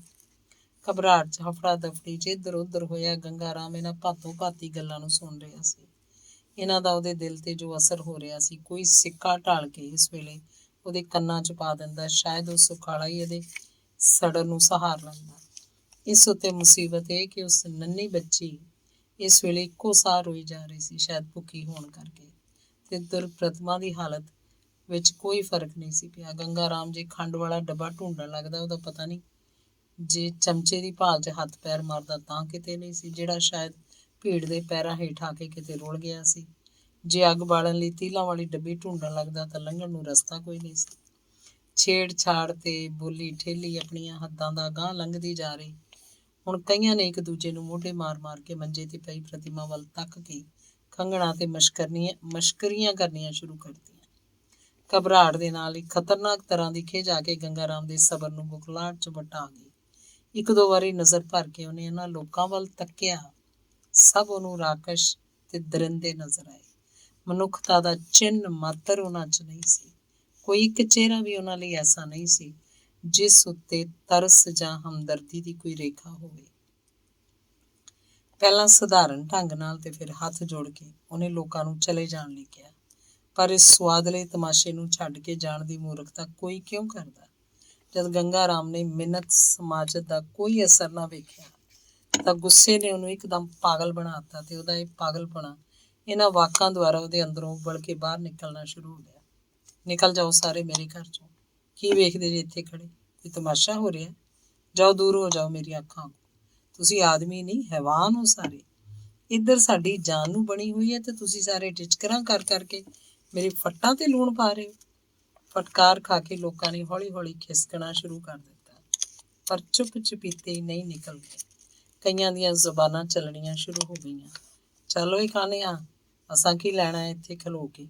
ਦਫਾ ਕਰ ਸੂ, ਵੇਖਾਂਗੇ ਕਿੱਕਣ ਰੱਖਦਾ ਹੈ ਘਰ 'ਚ ਇਸ ਖਾਨਗੀ ਨੂੰ। ਪਿੰਡ 'ਚ ਕੰਜਰਖਾਨਾ ਨਹੀਂ ਬਣਨ ਦੇਣਾ ਅਸੀਂ। ਤੇ ਜਦ ਸਾਰਾ ਵਿਹੜਾ ਸਾਊਆਂ ਸੁਆਣੀਆਂ ਤੋਂ ਖਾਲੀ ਹੋ ਗਿਆ ਤਾਂ ਗੰਗਾ ਰਾਮ ਨੇ ਛੇਤੀ ਨਾਲ ਜਾ ਕੇ ਅੰਦਰੋਂ ਕੁੱੜਣਾ ਉਡਾ ਦਿੱਤਾ। ਦੁਪਹਿਰਾਂ ਤੋਂ ਬਾਅਦ ਸ਼ਾਮਾਂ ਪਈਆਂ, ਸ਼ਾਮਾਂ ਤੋਂ ਬਾਅਦ ਰਾਤ। ਪ੍ਰਤਿਮਾ ਹੁਣ ਸੰਭਲ ਚੁੱਕੀ ਸੀ। ਉਹਦੀ ਕਮਜ਼ੋਰੀ ਦਾ ਬਹੁਤਾ ਕਾਰਨ 4-5 ਡੰਗਾਂ ਦਾ ਫਾਕਾ ਸੀ ਤੇ ਬੱਚੀ ਨੂੰ ਵੀ ਕਿਉਂਕਿ ਦੁੱਧ ਨਹੀਂ ਸੀ ਮਿਲਿਆ, ਜਿਸ ਕਰਕੇ ਰੋਂਦੀ ਧੋਂਦੀ ਰਹੀ ਸੀ। ਪਰ ਗੰਗਾ ਰਾਮ ਦੀ ਨੱਠੋ ਭੱਜੀ ਦਾ ਫਲ ਰੂਪ 5-6 ਘੰਟਿਆਂ 'ਚ ਸਭ ਕੁਝ ਠੀਕ ਹੋ ਗਿਆ। ਪ੍ਰਤਿਮਾ ਉੱਠ ਕੇ ਬੈਠ ਗਈ। ਸੀਤਾ ਰਜ ਪੁੱਜ ਕੇ ਸੌਂ ਗਈ। ਪਰ ਸਭ ਕੁਝ ਠੀਕ ਠਾਕ ਹੋ ਜਾਣ ਤੇ ਇੱਕ ਗੱਲ ਐਸੀ ਖਤਰਨਾਕ ਹੋ ਗਈ ਜਿਹਨੇ ਸਭ ਕੁਝ ਚੌੜ ਚਪੱਟ ਕਰਤਾ। ਘਰ ਪਹੁੰਚਣ ਤੋਂ ਬਾਅਦ ਜਦ ਪ੍ਰਤਿਮਾ ਦੇ ਹੋਸ਼ ਹਵਾਸ ਠੀਕ ਹੋਏ ਤਾਂ ਮਨੋਵੇਗ ਦੀ ਹਾਲਤ 'ਚੋਂ ਇੱਕ ਬੜੀ ਭਾਰੀ ਗਲਤੀ ਕਰ ਬੈਠੀ। ਸ਼ਾਇਦ ਉਹ ਭੁੱਲ ਗਈ ਕਿ ਉਹਦੀ ਕਸ਼ਟ ਕਹਾਣੀ ਸੁਣ ਕੇ ਗੰਗਾ ਰਾਮ ਦੀ ਕੀ ਹਾਲਤ ਹੋਏਗੀ। ਗੰਗਾ ਰਾਮ ਦੀ ਉਹ ਪੁਰਾਣੀ ਮਾਨਸਿਕ ਬਿਮਾਰੀ ਤਾਂ ਸ਼ਾਇਦ ਪ੍ਰਤਿਮਾ ਨੂੰ ਚੇਤਾ ਭੁੱਲ ਗਿਆ। ਚਿੰਤਾ ਫਿਕਰ ਵਾਲੀ ਗੱਲ ਸੁਣਦਿਆਂ ਉਹਨੂੰ ਫਿੱਟ ਆ ਜਾਇਆ ਕਰਦਾ ਸੀ। ਪ੍ਰਤਿਮਾ ਖੁਦ ਹੀ ਆਪਣੇ ਆਪ 'ਚ ਨਹੀਂ ਸੀ। ਚਿਰੀ ਵਿੱਚ ਉਹਨੇ ਪਿਤਾ ਨੂੰ ਮਿਲਦਿਆਂ ਹੀ ਪ੍ਰਤਿਮਾ ਦਾ ਦਿਲ ਅਕਲ ਹੋਸ਼ ਦੀਆਂ ਸਾਰੀਆਂ ਹੱਦਾਂ ਟੱਪ ਗਿਆ। ਸ਼ਾਇਦ ਉਸ ਥਾਂ ਤੇ ਜਾ ਪਹੁੰਚਿਆ ਜਿੱਥੇ ਓਹਲੇ, ਪਰਦੇ, ਸੰਕੋਚ ਦੂਰ ਪਿੱਛੇ ਰਹਿ ਜਾਂਦੇ ਆ। ਆਪਣਾ ਹੁਸੜਿਆ ਸਤਾਇਆ ਹੋਇਆ ਦਿਲ ਉਹਨੇ ਸਾਰੇ ਦਾ ਸਾਰਾ ਗੰਗਾ ਰਾਮ ਦੀ ਝੋਲੀ 'ਚ ਪਲਟ ਦਿੱਤਾ। ਪਤੀ ਵੱਲੋਂ ਜਿਸ ਤਰ੍ਹਾਂ ਤਿਆਗੀ ਜਾ ਕੇ ਅੱਜ ਉਹ ਸਦਾ ਲਈ ਪਿਓ ਦੇ ਬੂਹੇ ਤੇ ਆ ਢੱਠੀ ਹੈ, ਇਹਦਾ ਕੋਈ ਹਿੱਸਾ ਵੀ ਉਹ ਲੁਕਾ ਕੇ ਨਾ ਰੱਖ ਸਕੀ। ਸਭ ਕੁਝ ਇੱਕੋ ਸਾਹ ਅਥਰੂਆਂ ਦੀਆਂ ਧਾਰਾਂ ਵਗ ਉਹਦੇ ਅੰਦਰੋਂ ਫੁੱਟ ਨਿਕਲਿਆ ਤੇ ਜਦ ਆਪਣੀ ਮੂਰਖਤਾ ਦਾ ਖਿਆਲ ਉਹਦੇ ਸਾਹਮਣੇ ਆਇਆ, ਪ੍ਰਤਿਮਾ ਦੇ ਹੱਥਾਂ ਦੇ ਤੋਤੇ ਉੱਡ ਗਏ। ਸ਼ਾਮ ਤੋਂ ਲੈ ਕੇ ਰਾਤ ਤੱਕ ਪ੍ਰਤਿਮਾ ਵੇਖਦੀ ਰਹੀ। ਗੰਗਾ ਰਾਮ ਝਟਕੂ ਪਿੱਛੋਂ ਉੱਠਦਾ, ਆਲੇ 'ਚੋਂ ਦਵਾਈ ਦੀ ਇੱਕ ਪੁੜੀ ਕੱਢ ਕੇ ਪਾਣੀ ਨਾਲ ਫੱਕ ਲੈਂਦਾ। ਜਿਉਂ-ਜਿਉਂ ਵਕਤ ਬੀਤਦਾ ਚਲਾ ਗਿਆ, ਪੁੜੀਆਂ ਦੀ ਵਰਤੋਂ ਦਾ ਵਿਚਲਾ ਵਕਤ ਸੁੰਗੜਦਾ ਗਿਆ। ਅਖੀਰ ਜਦ ਪ੍ਰਤਿਮਾ ਨੇ ਵੇਖਿਆ ਗੰਗਾ ਰਾਮ ਨੇ ਬਾਕੀ ਬਚਦੀਆਂ ਸਾਰੀਆਂ ਪੁੜੀਆਂ ਦੀ ਦਵਾਈ ਇੱਕ ਕਾਗਜ਼ ਤੇ ਇਕੱਠੀ ਕਰਕੇ ਇੱਕੋ ਵਾਰੀ ਫੱਕ ਲਈ ਤਾਂ ਘਬਰਾ ਕੇ ਉਹਨੇ ਪੁੱਛਿਆ, ਪਾਪਾ ਜੀ ਕੀ ਕਰਦੇ ਹੋ? ਕੁਝ ਨਹੀਂ ਬੇਟਾ, ਸੱਜੇ ਹੱਥ ਨਾਲ ਸੀਨਾ ਘੁੱਟੀ ਗੰਗਾ ਰਾਮ ਬੋਲਿਆ, ਤਬੀਅਤ ਖਰਾਬ ਹੁੰਦੀ ਜਾਂਦੀ ਹੈ। ਪਰ ਇੰਨੀਆਂ ਪੁੜੀਆਂ ਇੱਕਦਮ ਪਾਪਾ ਜੀ? ਇਹਦੇ ਜਵਾਬ 'ਚ ਗੰਗਾ ਰਾਮ ਨੇ ਇਹ ਟੁੱਟਾ ਭੱਜਾ ਵਾਕਿਆ, ਦਿਲ ਜ਼ਰਾ। ਤਾਂ ਪ੍ਰਤਿਮਾ ਘਬਰਾ ਕੇ ਮੰਜੇ ਤੋਂ ਉੱਠ ਖੜੋਤੀ। ਸੀਤਾ ਇਸ ਵੇਲੇ ਸੁੱਤੀ ਸੁੱਤੀ ਜਾਗ ਕੇ ਉਹਦੀ ਗੋਦ 'ਚ ਖੇਡ ਰਹੀ ਸੀ, ਜਿਹਨੂੰ ਉਹਨੇ ਲਿਟਾ ਦਿੱਤਾ। ਪਾਪਾ ਜੀ, ਘਬਰਾ ਕੇ ਪ੍ਰਤਿਮਾ ਪੁਕਾਰੀ, ਪਾਪਾ ਜੀ ਕੀ ਹੋ ਗਿਆ ਤੁਹਾਨੂੰ? ਤੇ ਉਹਨੇ ਗੰਗਾ ਰਾਮ ਨੂੰ ਸੰਭਾਲ ਕੇ ਮੰਜੇ ਤੇ ਲਿਟਾ ਦਿੱਤਾ। ਆਪ ਕੋਲ ਬੈਠ ਕੇ ਉਹਦਾ ਸਿਰ ਘੁੱਟਣ ਲੱਗੀ। ਛੱਡ ਦੇ ਬੇਟਾ, ਗੰਗਾ ਰਾਮ ਨੇ ਮੱਥੇ ਤੋਂ ਉਹਦਾ ਹੱਥ ਹਟਾਉਂਦਿਆਂ ਕਿਹਾ। ਉਰੇ ਕਰੇ ਜ਼ਰਾ। ਪਰ ਕੰਧ ਨਾਲ ਪਈ ਹੋਈ ਛੋਟੀ ਜਿਹੀ ਸੰਦੂਕੜੀ ਵੱਲ ਗੰਗਾ ਰਾਮ ਦਾ ਇਸ਼ਾਰਾ ਵੇਖ ਕੇ ਪ੍ਰਤਿਮਾ ਸੰਦੂਕੜੀ ਚੁੱਕ ਲਿਆਈ। ਗੰਗਾ ਰਾਮ ਨੇ ਕੰਬਦੇ ਹੱਥਾਂ ਨਾਲ ਸੰਦੂਕੜੀ ਖੋਲ੍ਹੀ। ਉਸ ਵਿੱਚੋਂ ਉਹੀ ਲਾਲ ਪੁੜੀ ਕੱਢਦਾ ਪ੍ਰਤਿਮਾ ਨੂੰ ਕਹਿਣ ਲੱਗਾ, ਮੁੰਨੀ ਨੂੰ ਚੁੱਕ ਲਿਆ ਜ਼ਰਾ। ਜਦੋਂ ਸੀਤਾ ਨੂੰ ਲਿਆਈ, ਗੰਗਾ ਰਾਮ ਨੇ ਪਹਿਲਾਂ ਉਹ ਪਾਨ ਵਾਲਾ ਲੌਕਟ ਉਹਦੇ ਗਲ 'ਚ ਪਾ ਦਿੱਤਾ, ਫਿਰ ਉਹਦੇ ਨਿੱਕੇ ਨਿੱਕੇ ਹੱਥਾਂ ਨੂੰ ਫੜ ਕੇ ਦੋਵੇਂ ਕੜੇ ਉਹਨਾਂ 'ਚ ਪਹਿਨਾ ਦਿੱਤੇ। ਚਮਕਦੇ ਚਮਕਦੇ ਇਹਨਾਂ ਗਹਿਣਿਆਂ ਨਾਲ ਸੀਤਾ ਦਾ ਸਰੀਰ ਝਿਲਮਿਲਾ ਉੱਠਿਆ। ਇੱਕ ਵਾਰ ਬੱਚਿਆਂ ਦੀਆਂ ਲਾਲ ਬੁੱਲੀਆਂ ਚੁੰਮਣ ਤੋਂ ਬਾਅਦ ਗੰਗਾ ਰਾਮ ਔਖੀ ਜਿਹੀ ਆਵਾਜ਼ 'ਚ ਬੋਲਿਆ, ਚੁੱਕ ਲੈ ਇਹਨੂੰ ਪ੍ਰਤਿਮਾ। ਉਹਨੇ ਸੀਤਾ ਨੂੰ ਚੁੱਕ ਲਿਆ। ਜਦ ਚੁੱਕ ਕੇ ਆਪਣੇ ਮੰਜੇ ਵੱਲ ਲੈ ਜਾਣ ਲੱਗੀ ਤਾਂ ਗੰਗਾ ਰਾਮ ਨੇ ਸੰਦੂਕੜੀ ਵਿੱਚ ਇੱਕ ਪੋਟਲੀ ਜਿਹੀ ਕੱਢ ਕੇ ਉਸ ਵੱਲ ਵਧਾਈ, ਇਹ ਵੀ ਰੱਖ ਲੈ। ਪੋਟਲੀ 'ਚ ਸ਼ਾਇਦ ਨੋਟ, ਰੁਪਈਏ, ਕੁਝ ਕਰਿਆਣਾ ਵੀ ਸੀ। ਜਿਉਂ ਹੀ ਉਹਨੂੰ ਫੜਾਉਣ ਲਈ ਪ੍ਰਤਿਮਾ ਨੇ ਹੱਥ ਵਧਾਇਆ, ਗੰਗਾ ਰਾਮ ਦਾ ਹੱਥ ਜਿਹੜਾ ਕਿ ਪ੍ਰਤਿਮਾ ਵੱਲ ਉੱਠਿਆ ਸੀ, ਬਿਨਾਂ ਪੋਟਲੀ ਫੜਾਇਆ ਹੀ ਢਿਲਕ ਗਿਆ। ਪੋਟਲੀ ਭੁੰਜੇ ਡਿੱਗ ਪਈ। ਗੰਗਾ ਰਾਮ ਦੇ ਸਵਾਸਾਂ ਦੀ ਰੌਂ ਬੇਤਰਤੀਬ ਹੋ ਕੇ ਚੱਲ ਰਹੀ ਸੀ। ਪ੍ਰਤਿਮਾ ਚਿੱਲਾ ਉੱਠੀ, ਪਾਗਲਾਂ ਵਾਂਗ ਇੱਧਰ ਉੱਧਰ ਫਿਰਦੀ। ਉਹ ਬੂਹਾ ਖੋਲ ਕੇ ਬਾਹਰ ਵੱਲ ਨੱਸੀ। ਗਲੀ 'ਚ ਉਹਦੇ ਰੌਲੇ ਨੂੰ ਸੁਣ ਕੇ ਬਹੁਤ ਸਾਰੇ ਆਦਮੀ ਤੀਵੀਆਂ ਨੱਸੇ ਆਏ। ਉਹਨਾਂ ਨੂੰ ਨਾਲ ਲਈ ਜਦ ਪ੍ਰਤਿਮਾ ਮੁੜ ਗੰਗਾ ਰਾਮ ਪਾਸ ਪਹੁੰਚੀ, ਗੰਗਾ ਰਾਮ ਸਦਾ ਦੀ ਨੀਂਦ ਸੌਂ ਚੁੱਕਾ ਸੀ। ਉਹਦਾ ਹਾਰਟ ਫੇਲ ਹੋ ਚੁੱਕਾ ਸੀ। ਪ੍ਰਤਿਮਾ ਪਛਾੜ ਖਾ ਕੇ ਡਿੱਗਣ ਹੀ ਵਾਲੀ ਸੀ ਕਿ ਡਿੱਗਦੀ ਡਿੱਗਦੀ ਸੰਭਲ ਗਈ। ਪਿਛਲੀਆਂ ਘਟਨਾਵਾਂ ਕਾਰਨ ਸ਼ਾਇਦ ਉਹਦਾ ਦਿਲ ਕਾਫੀ ਕਰੜਾ ਹੋ ਚੁੱਕਾ ਸੀ। ਅਖੀਰਲਾ ਅੰਗ 40ਵਾਂ। ਗ੍ਰਸਤ ਦੀ ਦੁਨੀਆ ਵਿੱਚੋਂ ਠੁਕਰਾਈ ਜਾ ਕੇ ਅਥਵਾ ਆਪ ਹੀ ਉਹਨੂੰ ਠੁਕਰਾ ਕੇ ਪ੍ਰਤਿਮਾ ਜਾ ਪਹੁੰਚੀ ਸੀ ਪਿਆਰ ਦੀ ਦੁਨੀਆ 'ਚ, ਪਰ ਇਹ ਉਹਦੇ ਪਹੁੰਚਣ ਤੋਂ ਪਹਿਲਾਂ ਹੀ ਲਗਭਗ ਬਰਬਾਦ ਹੋ ਚੁੱਕੀ ਸੀ। ਜੇ ਕੋਈ ਕਦ ਥੰਮ ਉਹਦਾ ਅਜੇ ਤੱਕ ਅੜਿਆ ਖੜਾ ਸੀ ਤਾਂ ਉਹ ਪ੍ਰਤਿਮਾ ਦੇ ਵੇਖਦਿਆਂ ਵੇਖਦਿਆਂ ਢਹਿ ਢੇਰੀ ਹੋ ਗਿਆ। ਜੀਵਨ ਦੀ ਸਾਰੀ ਰਾਸ ਪੂੰਜੀ ਲੁੱਟੀ ਜਾ ਚੁੱਕਣ 'ਤੇ ਵੀ ਅੱਜ ਇੱਕ ਠਾਰ ਉਸ ਲਈ ਬਾਕੀ ਸੀ। ਇਸ ਠਾਰ ਦੀ ਖਿੱਚ ਖਾ ਕੇ ਉੱਥੇ ਜਾ ਪਹੁੰਚੀ ਸੀ ਜਿੱਥੇ ਉਹਦੀ ਉਡੀਕ ਵਿੱਚ ਗੰਗਾ ਰਾਮ ਔਸੀਆਂ ਪਾ ਰਿਹਾ ਸੀ। ਪਰ ਕਿੰਨਾ ਦਿਲ ਤੋੜਵਾਂ ਸੀ ਇਹ ਮਿਲਾਪ, ਦੋਹਾਂ ਪਿਓ ਧੀ ਦੀਆਂ ਆਸਾਂ ਉਮੰਗਾਂ ਨੂੰ ਜਿਹਨੇ ਪਲ ਪਲ 'ਚ ਚਕਨਾਚੂਰ ਕਰਕੇ ਰੱਖ ਦਿੱਤਾ। ਚਿਰ ਵਿਛੜੇ ਦੋਵੇਂ ਇੱਕ ਦੂਜੇ ਨੂੰ ਰੱਜ ਕੇ ਵੇਖਦੇ, ਦਿਲ ਖੋਲ ਕੇ ਪਿਆਰ ਵੰਡਦੇ। ਇਹ ਤੋਂ ਪਹਿਲਾਂ ਹੀ ਮੌਤ ਦੇ ਇੱਕ ਹੋਰ ਵਾਰ ਨੇ ਪ੍ਰਤਿਮਾ ਦੀ ਅੰਤਮ ਠਾਰ ਵੀ ਸਦਾ ਲਈ ਉਸ ਪਾਸੋਂ ਖੋਹ ਲਈ। ਪ੍ਰਤਿਮਾ ਹੁਣ ਇਸ ਵਿਸ਼ਾਲ ਦੁਨੀਆ 'ਚ ਇਕੱਲੀ ਸੀ। ਲੋਕ ਲਾਜ ਨੂੰ ਜਾਂ ਸ਼ਰਮੋ ਕੁਸ਼ਰਮੀ ਪਿੰਡ ਦੇ ਕੁਝ ਆਦਮੀਆਂ ਨੇ ਗੰਗਾ ਰਾਮ ਦਾ ਦੇਹ ਸੰਸਕਾਰ ਕੀਤਾ, ਪਰ ਪ੍ਰਤਿਮਾ ਦੀ ਮੌਜੂਦਗੀ ਨੂੰ ਇੱਕ ਪਲ ਲਈ ਵੀ ਸਹਾਰਨ ਨੂੰ ਉਹ ਤਿਆਰ ਨਹੀਂ ਸਨ। ਸਾਰੇ ਪਿੰਡ ਦੀ ਸਾਊ ਸਵਾਣੀਆਂ 'ਚ ਘੁਸਰ ਮੁਸਰ ਦੀ ਲਹਿਰ ਜ਼ੋਰ ਫੜਦੀ ਗਈ। ਜਿਹਦੇ ਮੂੰਹ ਸੁਣੋ ਇਹੋ ਚਰਚਾ, ਕੰਜਰੀ ਦੀ ਧੀ ਫੇਰ ਆ ਗਈ। ਇੱਕ ਦਿਨ, 2 ਦਿਨ, 3 ਦਿਨ ਬੀਤ ਗਏ। ਹੁਣ ਇਹ ਚਰਚਾ ਘਰਾਂ ਦੀਆਂ ਕੰਧਾਂ ਵਿੱਚੋਂ ਨਿਕਲ ਕੇ ਪ੍ਰਤਿਮਾ ਦੇ ਕੰਨਾਂ ਨਾਲ ਵੀ ਆ ਟਕਰਾਈ। ਪ੍ਰਤਿਮਾ ਲਈ ਇੱਕ ਵਾਰੀ ਫਿਰ ਉਹੀ ਲਾਹੌਰ ਵਾਲਾ ਅੱਜ ਤੋਂ 1.25 ਸਾਲ ਪਹਿਲਾਂ ਦਾ ਸਮਾਂ ਜਿਵੇਂ ਪੁਨਰ ਜਨਮ ਲੈ ਕੇ ਆ ਉਪਸਥਿਤ ਹੋਇਆ। ਉਦੇ ਸ਼ੰਕਰ ਦੇ ਗ੍ਰਿਫਤਾਰ ਹੋਣ ਤੋਂ ਬਾਅਦ ਦਾ ਨਜ਼ਾਰਾ। ਪਰ ਉਸ ਤੇ ਇਸ ਹਾਲਤ 'ਚ ਇੱਕ ਭਾਰੀ ਫਰਕ ਸੀ, ਸ਼ਹਿਰ ਤੇ ਪਿੰਡਾਂ ਦਾ। ਸ਼ਹਿਰਾਂ ਵਿੱਚ ਤਾਂ ਫਿਰ ਵੀ ਇਸ ਹਾਲਤ ਵਿੱਚ ਆਦਮੀ ਵਕਤ ਨੂੰ ਕਿਸੇ ਤਰ੍ਹਾਂ ਧੱਕਾ ਦੇ ਸਕਦਾ ਹੈ, ਕਿਉਂਕਿ ਉੱਥੇ ਬਣ ਦੀ ਲੱਕੜੀ ਇਕੱਠੀ ਹੋਈ ਹੁੰਦੀ ਹੈ। ਪਰ ਪਿੰਡਾਂ ਵਾਲਿਆਂ ਨੂੰ ਜੇ ਕਿਸੇ ਇਹੋ ਜਿਹੀ ਦੰਦ ਕਥਾ ਦਾ ਮੌਕਾ ਮਿਲ ਜਾਏ ਤਾਂ ਰੱਬ ਦੀ ਤਨਾ। ਪ੍ਰਤਿਮਾ ਨੇ ਇਹ ਗਿਣਵੀਆਂ ਰਾਤਾਂ ਜਿਨ੍ਹਾਂ ਕਸ਼ਟਾਂ ਨਾਲ ਬਿਤਾਈਆਂ, ਇਹਨੂੰ ਸ਼ਾਇਦ ਉਹੀ ਆਦਮੀ ਠੀਕ ਤਰ੍ਹਾਂ ਅਨੁਭਵ ਕਰ ਸਕਦਾ ਹੈ ਜਿਹਦੇ ਘਰ ਅੱਗ ਲੱਗੀ ਹੋਵੇ ਤੇ ਆਂਢੀ ਗੁਆਂਢੀ ਪਾਣੀ ਦੀ ਥਾਂ ਤੇਲ ਦੀਆਂ ਬੋਤਲਾਂ ਭਰ ਭਰ ਕੇ ਉਸ ਉੱਤੇ ਪਾ ਰਹੇ ਹੋਣ। ਪਿੰਡ ਵਿੱਚ ਪ੍ਰਤਿਮਾ ਦਾ ਕੋਈ ਵੀ ਜਾਣੂ ਪਛਾਣੂ ਨਹੀਂ ਸੀ ਜਿਹਦੀ ਮਦਦ ਨਾਲ ਉਹ ਜ਼ਿੰਦਗੀ ਦੀਆਂ ਲੋੜਾਂ ਪੂਰੀਆਂ ਕਰ ਸਕਦੀ, ਤੇ ਬੇਜਾਣੂਆਂ ਦੀ ਹਾਲਤ ਕਿ ਪ੍ਰਤਿਮਾ ਉਹਨਾਂ ਲਈ ਇੱਕ ਦਿਲਚਸਪ ਤਮਾਸ਼ਾ ਬਣੀ ਹੋਈ ਸੀ। ਖਾਸ ਕਰਕੇ ਪਿੰਡ ਦਾ ਮੁੰਡੀਰ ਵਾਧਾ ਤਾਂ ਉਹਨੂੰ ਛੇੜਨ ਛਾੜਨ ਤੇ ਟੋਕ ਮਜ਼ਾਕ ਕਰਨ ਲਈ ਬੇਉੜਕ ਸਵਾਦ ਅਨੁਭਵ ਕਰ ਰਿਹਾ ਸੀ। ਪਹਿਲੇ ਦਿਨ ਹੀ, ਜਿਸ ਦਿਨ ਗੰਗਾ ਰਾਮ ਦਾ ਸੰਸਕਾਰ ਹੋਇਆ, ਪ੍ਰਤਿਮਾ ਨੇ ਚਾਹਿਆ ਕਿ ਅੱਜ ਹੀ ਇਹ ਪਿੰਡ ਛੱਡ ਦੇਵੇ। ਮੋਟਰ 'ਚ ਉਤਰਨ ਤੋਂ ਲੈ ਕੇ ਘਰ ਪਹੁੰਚਦਿਆਂ ਤੀਕ ਪਿੰਡ ਦੇ ਲੋਕਾਂ ਵੱਲੋਂ ਜਿਹੜਾ ਸਲੂਕ ਉਸ ਨਾਲ ਹੋਇਆ ਸੀ, ਇਹ ਉਸ ਲਈ ਕੁਝ ਘੱਟ ਨਹੀਂ ਸੀ। ਪਰ ਇਹ ਤੋਂ ਮਗਰੋਂ ਦੀ ਬਦਸਲੂਕੀ ਨੇ ਤਾਂ ਉਸ ਲਈ ਇੱਥੋਂ ਦੀ ਹਵਾ 'ਚ ਸਾਹ ਲੈਣਾ ਵੀ ਮੁਸ਼ਕਲ ਕਰ ਦਿੱਤਾ। ਇੱਕ ਪਾਸੇ ਗੰਗਾ ਰਾਮ ਦੀ ਅਰਥੀ ਸ਼ਮਸ਼ਾਨ ਵੱਲ ਜਾ ਰਹੀ ਸੀ, ਦੂਜੇ ਪਾਸੇ ਪ੍ਰਤਿਮਾ ਉੱਤੇ ਆਵਾਜ਼ੇ ਕੱਸੇ ਜਾ ਰਹੇ ਸਨ। ਪ੍ਰਤਿਮਾ ਜਿਹੜੀ ਇਸ ਵੇਲੇ ਹਮਦਰਦੀ ਤੇ ਰਹਿਮ ਦੀ ਪਾਤਰ ਸੀ, ਬੁਰੀ ਤਰ੍ਹਾਂ ਨਾਲ ਉਹਦੇ ਦਿਲ ਨੂੰ ਛਿੱਲਿਆ ਜਾ ਰਿਹਾ ਸੀ, ਤੇ ਉਹਦੀ ਥਾਂ ਜੇ ਕੋਈ ਹੋਰ ਹੁੰਦਾ ਤਾਂ ਬਲ ਰਹੀ ਚਿਖਾ 'ਚ ਛਾਲ ਮਾਰਨੋਂ ਵੀ ਦਰੇਗ ਨਾ ਕਰਦਾ। ਕਿੰਨੀ ਹੈਰਾਨੀ ਦੀ ਗੱਲ ਹੈ ਕਿ ਪ੍ਰਤਿਮਾ ਦਾ ਦਿਲ ਇਹਨਾਂ ਸਾਰੀਆਂ ਸਖਤੀਆਂ ਨੂੰ ਅਡੋਲਤਾ ਨਾਲ ਸਹੀ ਗਿਆ। ਪਤਾ ਨਹੀਂ ਇੰਨੀ ਸਹਿਣ ਸ਼ਕਤੀ ਉਹਦੇ ਦਿਲ 'ਚ ਕਿੱਥੋਂ ਅਚਾਨਕ ਆ ਗਈ, ਜਦਕਿ ਉਹਦੇ ਸਰੀਰ 'ਚ ਤੀਲਾ ਭੰਨਣ ਜੋਗੀ ਤਾਕਤ ਵੀ ਬਾਕੀ ਨਹੀਂ ਸੀ। ਮਾਨੋ ਇਸ ਵੇਲੇ ਲੋਹੇ ਦਾ ਬਣ ਚੁੱਕਾ ਸੀ ਉਹਦਾ ਦਿਲ, ਜਿਹਨੂੰ ਪਹਿਲਾਂ ਭੱਠੀ 'ਚ ਤਪਾਉਣ ਤੇ ਫਿਰ ਐਰਨ ਉੱਤੇ ਚੰਡਣ ਤੋਂ ਬਾਅਦ ਹੁਣ ਸਾਣ ਤੇ ਚੜਾਇਆ ਜਾ ਰਿਹਾ ਸੀ। ਪਰ ਇੰਨਾ ਹੋਣ ਤੇ ਵੀ ਉਹਨੇ ਅੱਜ ਤੱਕ ਜ਼ਬਾਨ ਨਹੀਂ ਸੀ ਖੋਲ੍ਹੀ। ਕਾਰਨ ਉਹਦੇ ਘਰ ਵੜਦਿਆਂ ਹੀ ਗੰਗਾ ਰਾਮ ਨੇ ਜਿਸ ਤਰ੍ਹਾਂ ਜ਼ਬਾਨ ਖੋਲੀ, ਉਹਦੇ ਜਵਾਬ 'ਚ ਪਿੰਡ ਦੇ ਲੋਕਾਂ ਦਾ ਰਵੱਈਆ ਜਿਸ ਤਰ੍ਹਾਂ ਸਖਤ ਰੀਤੀ ਤੋਂ ਵੱਧ ਕੇ ਜ਼ਾਲਮਾਨਾ ਹੋ ਗਿਆ ਸੀ, ਇਹ ਉਹਨੂੰ ਭੁੱਲਿਆ ਨਹੀਂ ਸੀ। ਤੀਜੀ ਰਾਤ ਤੋਂ ਬਾਅਦ ਜਦ ਚੌਥਾ ਦਿਨ ਚੜ੍ਹਿਆ, ਜਦ ਇਸ ਘਰ ਦੀ ਨਿੱਕੀ ਤੋਂ ਨਿੱਕੀ ਚੀਜ਼ ਨੂੰ ਵੇਖ ਕੇ ਉਸ ਮਮਤਾ ਭਰੇ ਮਰਨਾਊ ਦੀ ਯਾਦ ਪ੍ਰਤਿਮਾ ਦੇ ਅੰਦਰਲੇ ਨੂੰ ਝੰਜੋੜ ਰਹੀ ਸੀ, ਤੇ ਜਦ ਲੋਕਾਂ ਦੀ ਬਦਸਲੂਕੀ ਹੱਥੋਂ ਸੜ ਕੇ ਉਹ ਛੇਤੀ ਤੋਂ ਛੇਤੀ ਇਸ ਘਰ ਨੂੰ ਛੱਡ ਦੇਣ ਬਾਰੇ ਸੋਚ ਰਹੀ ਸੀ, ਤਾਂ ਘੜੀ ਮੁੜੀ ਇੱਕੋ ਖਿਆਲ ਸੀ ਜਿਹੜਾ ਉਹਦੀਆਂ ਨਾੜਾਂ 'ਚ ਦੌਰਾ ਕਰ ਰਹੇ ਲਹੂ ਨੂੰ ਠੰਡਾ ਕਰ ਦਿੰਦਾ, ਜਾਵਾਂਗੀ ਕਿੱਥੇ।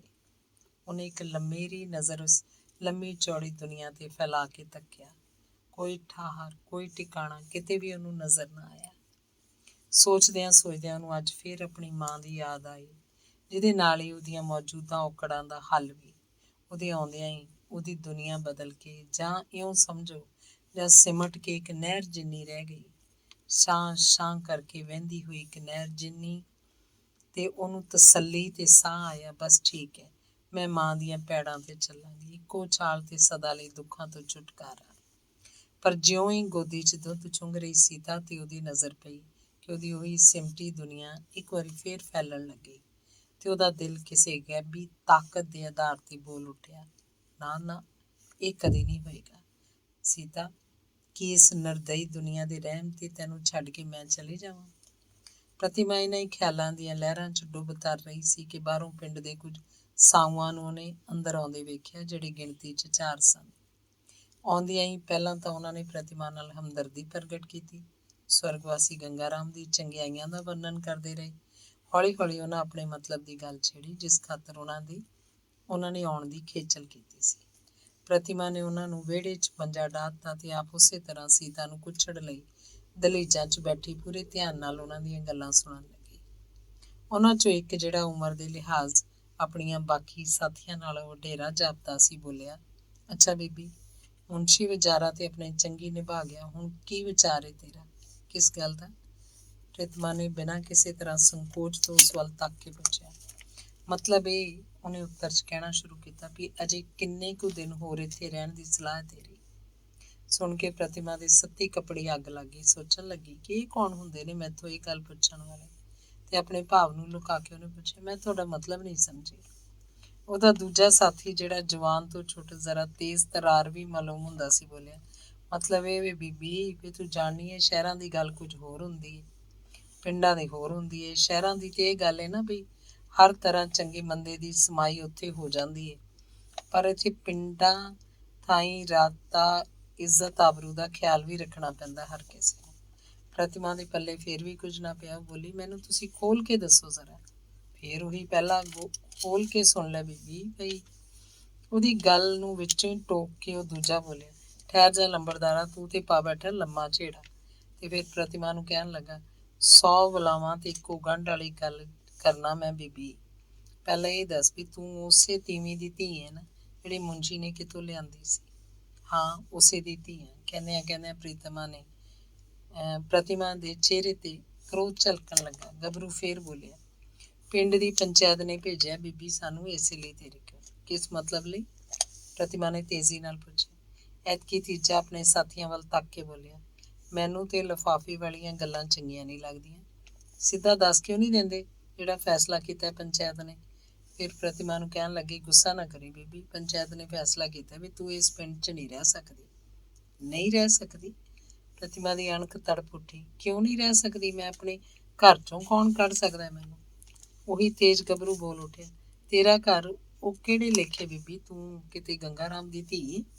ਭਲਾ ਜੇ ਉਹਦੀ ਧੀ ਹੁੰਦੀ ਹੋ ਤਾਂ ਵੀ। ਬਸ ਬਸ, ਪ੍ਰਤਿਮਾ ਦਾ ਆਪਣੇ ਆਪ ਤੇ ਕਾਬੂ ਜਾਂਦਾ ਰਿਹਾ। ਮੈਂ ਸਮਝ ਲਿਆ ਤੁਹਾਡਾ ਮਤਲਬ।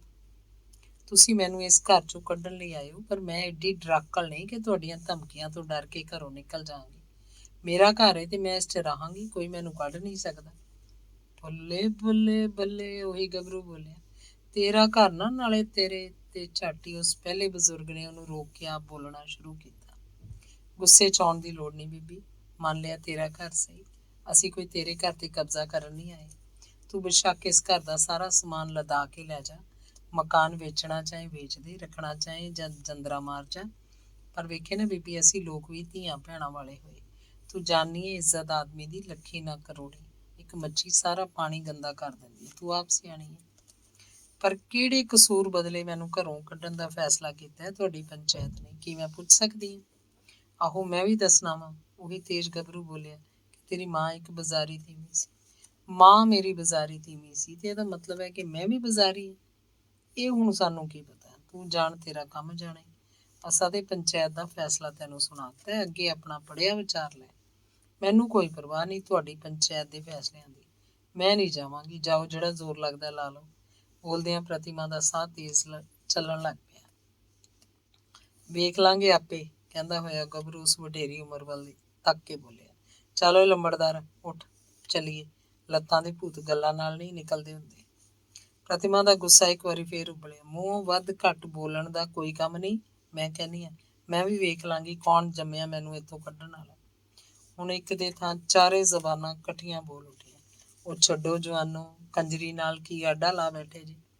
ਜਿਹਨੇ ਆਪਣੀ ਲਾਹੀ ਹੋਈ ਏ, ਦੂਜੇ ਦੀ ਲਾਹਣੋਂ ਕਦ ਟਲਣ ਲੱਗੀ।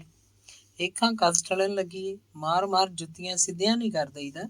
ਨਾਡੂ ਗਾਂ ਦੀ ਧੀ ਵੱਡੀ ਆ ਗਈ ਇਹ ਪਿੰਡ 'ਚ ਕੰਜਰਖਾਨਾ ਖੋਲ੍ਹਣ। ਮੈਂ ਵੀ ਜੇ ਆਪਣੇ ਪਿਓ ਦਾ ਪੁੱਤ ਹੋਇਆ ਤਾਂ ਭਲਕੇ ਇਹਨੂੰ ਲਾਹੌਰ ਦੇ ਚੁਬਾਰੇ ਤੇ ਪਹੁੰਚਾ ਕੇ ਆਵਾਂਗਾ ਜਿੱਥੋਂ ਆਈ ਸੀ। ਪ੍ਰਤਿਮਾ ਨੂੰ ਤਦ ਤੱਕ ਉਹਨਾਂ ਦੀਆਂ ਇਹੋ ਜਿਹੀਆਂ ਗੱਲਾਂ ਸੁਣਾਈ ਦਿੰਦੀਆਂ ਰਹੀਆਂ ਜਦ ਤੱਕ ਉਹ ਚਾਰੋਂ ਆਦਮੀ ਉੱਥੋਂ ਨਿਕਲ ਕੇ ਕਾਫੀ ਦੂਰ ਨਹੀਂ ਚਲੇ ਗਏ। ਅੰਦਰ ਪਹੁੰਚ ਕੇ ਪ੍ਰਤਿਮਾ ਮੰਜੇ ਤੇ ਜਾ ਡਿੱਗੀ। ਉਹਦੀਆਂ ਚੀਕਾਂ ਇੰਨੀਆਂ ਉੱਚੀਆਂ ਹੋ ਉੱਠੀਆਂ ਜਿਨ੍ਹਾਂ ਤੋਂ ਡਰ ਕੇ ਸੀਤਾ, ਜਿਹੜੀ ਉਹਦੇ ਨਾਲ ਲੇਟੀ ਸੀ, ਰੋਣ ਲੱਗ ਪਈ। ਰੋਂਦਿਆਂ ਰੋਂਦਿਆਂ ਪ੍ਰਤਿਮਾ ਦੇ ਅੰਦਰੋਂ ਜਿਵੇਂ ਕੋਈ ਸੁੱਤੀ ਸ਼ਕਤੀ ਜਾਗ ਉੱਠੀ। ਅੱਖਾਂ ਦਾ ਪਾਣੀ ਜਿਵੇਂ ਅੱਖਾਂ 'ਚ ਜੰਮ ਹੀ ਗਿਆ।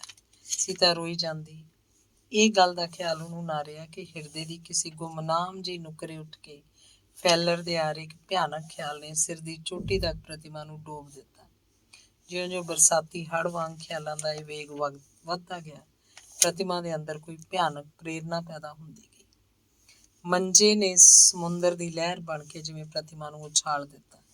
ਉੱਡਦਿਆਂ ਸਾਰੋਂ ਇੱਕ ਵਾਰੀ ਤੇਜ਼ੀ ਨਾਲ ਆਪਣੀ ਗਰਦਨ ਘੁਮਾਉਂਦੀ ਹੋਈ ਕਮਰੇ 'ਚ ਤੱਕੀ।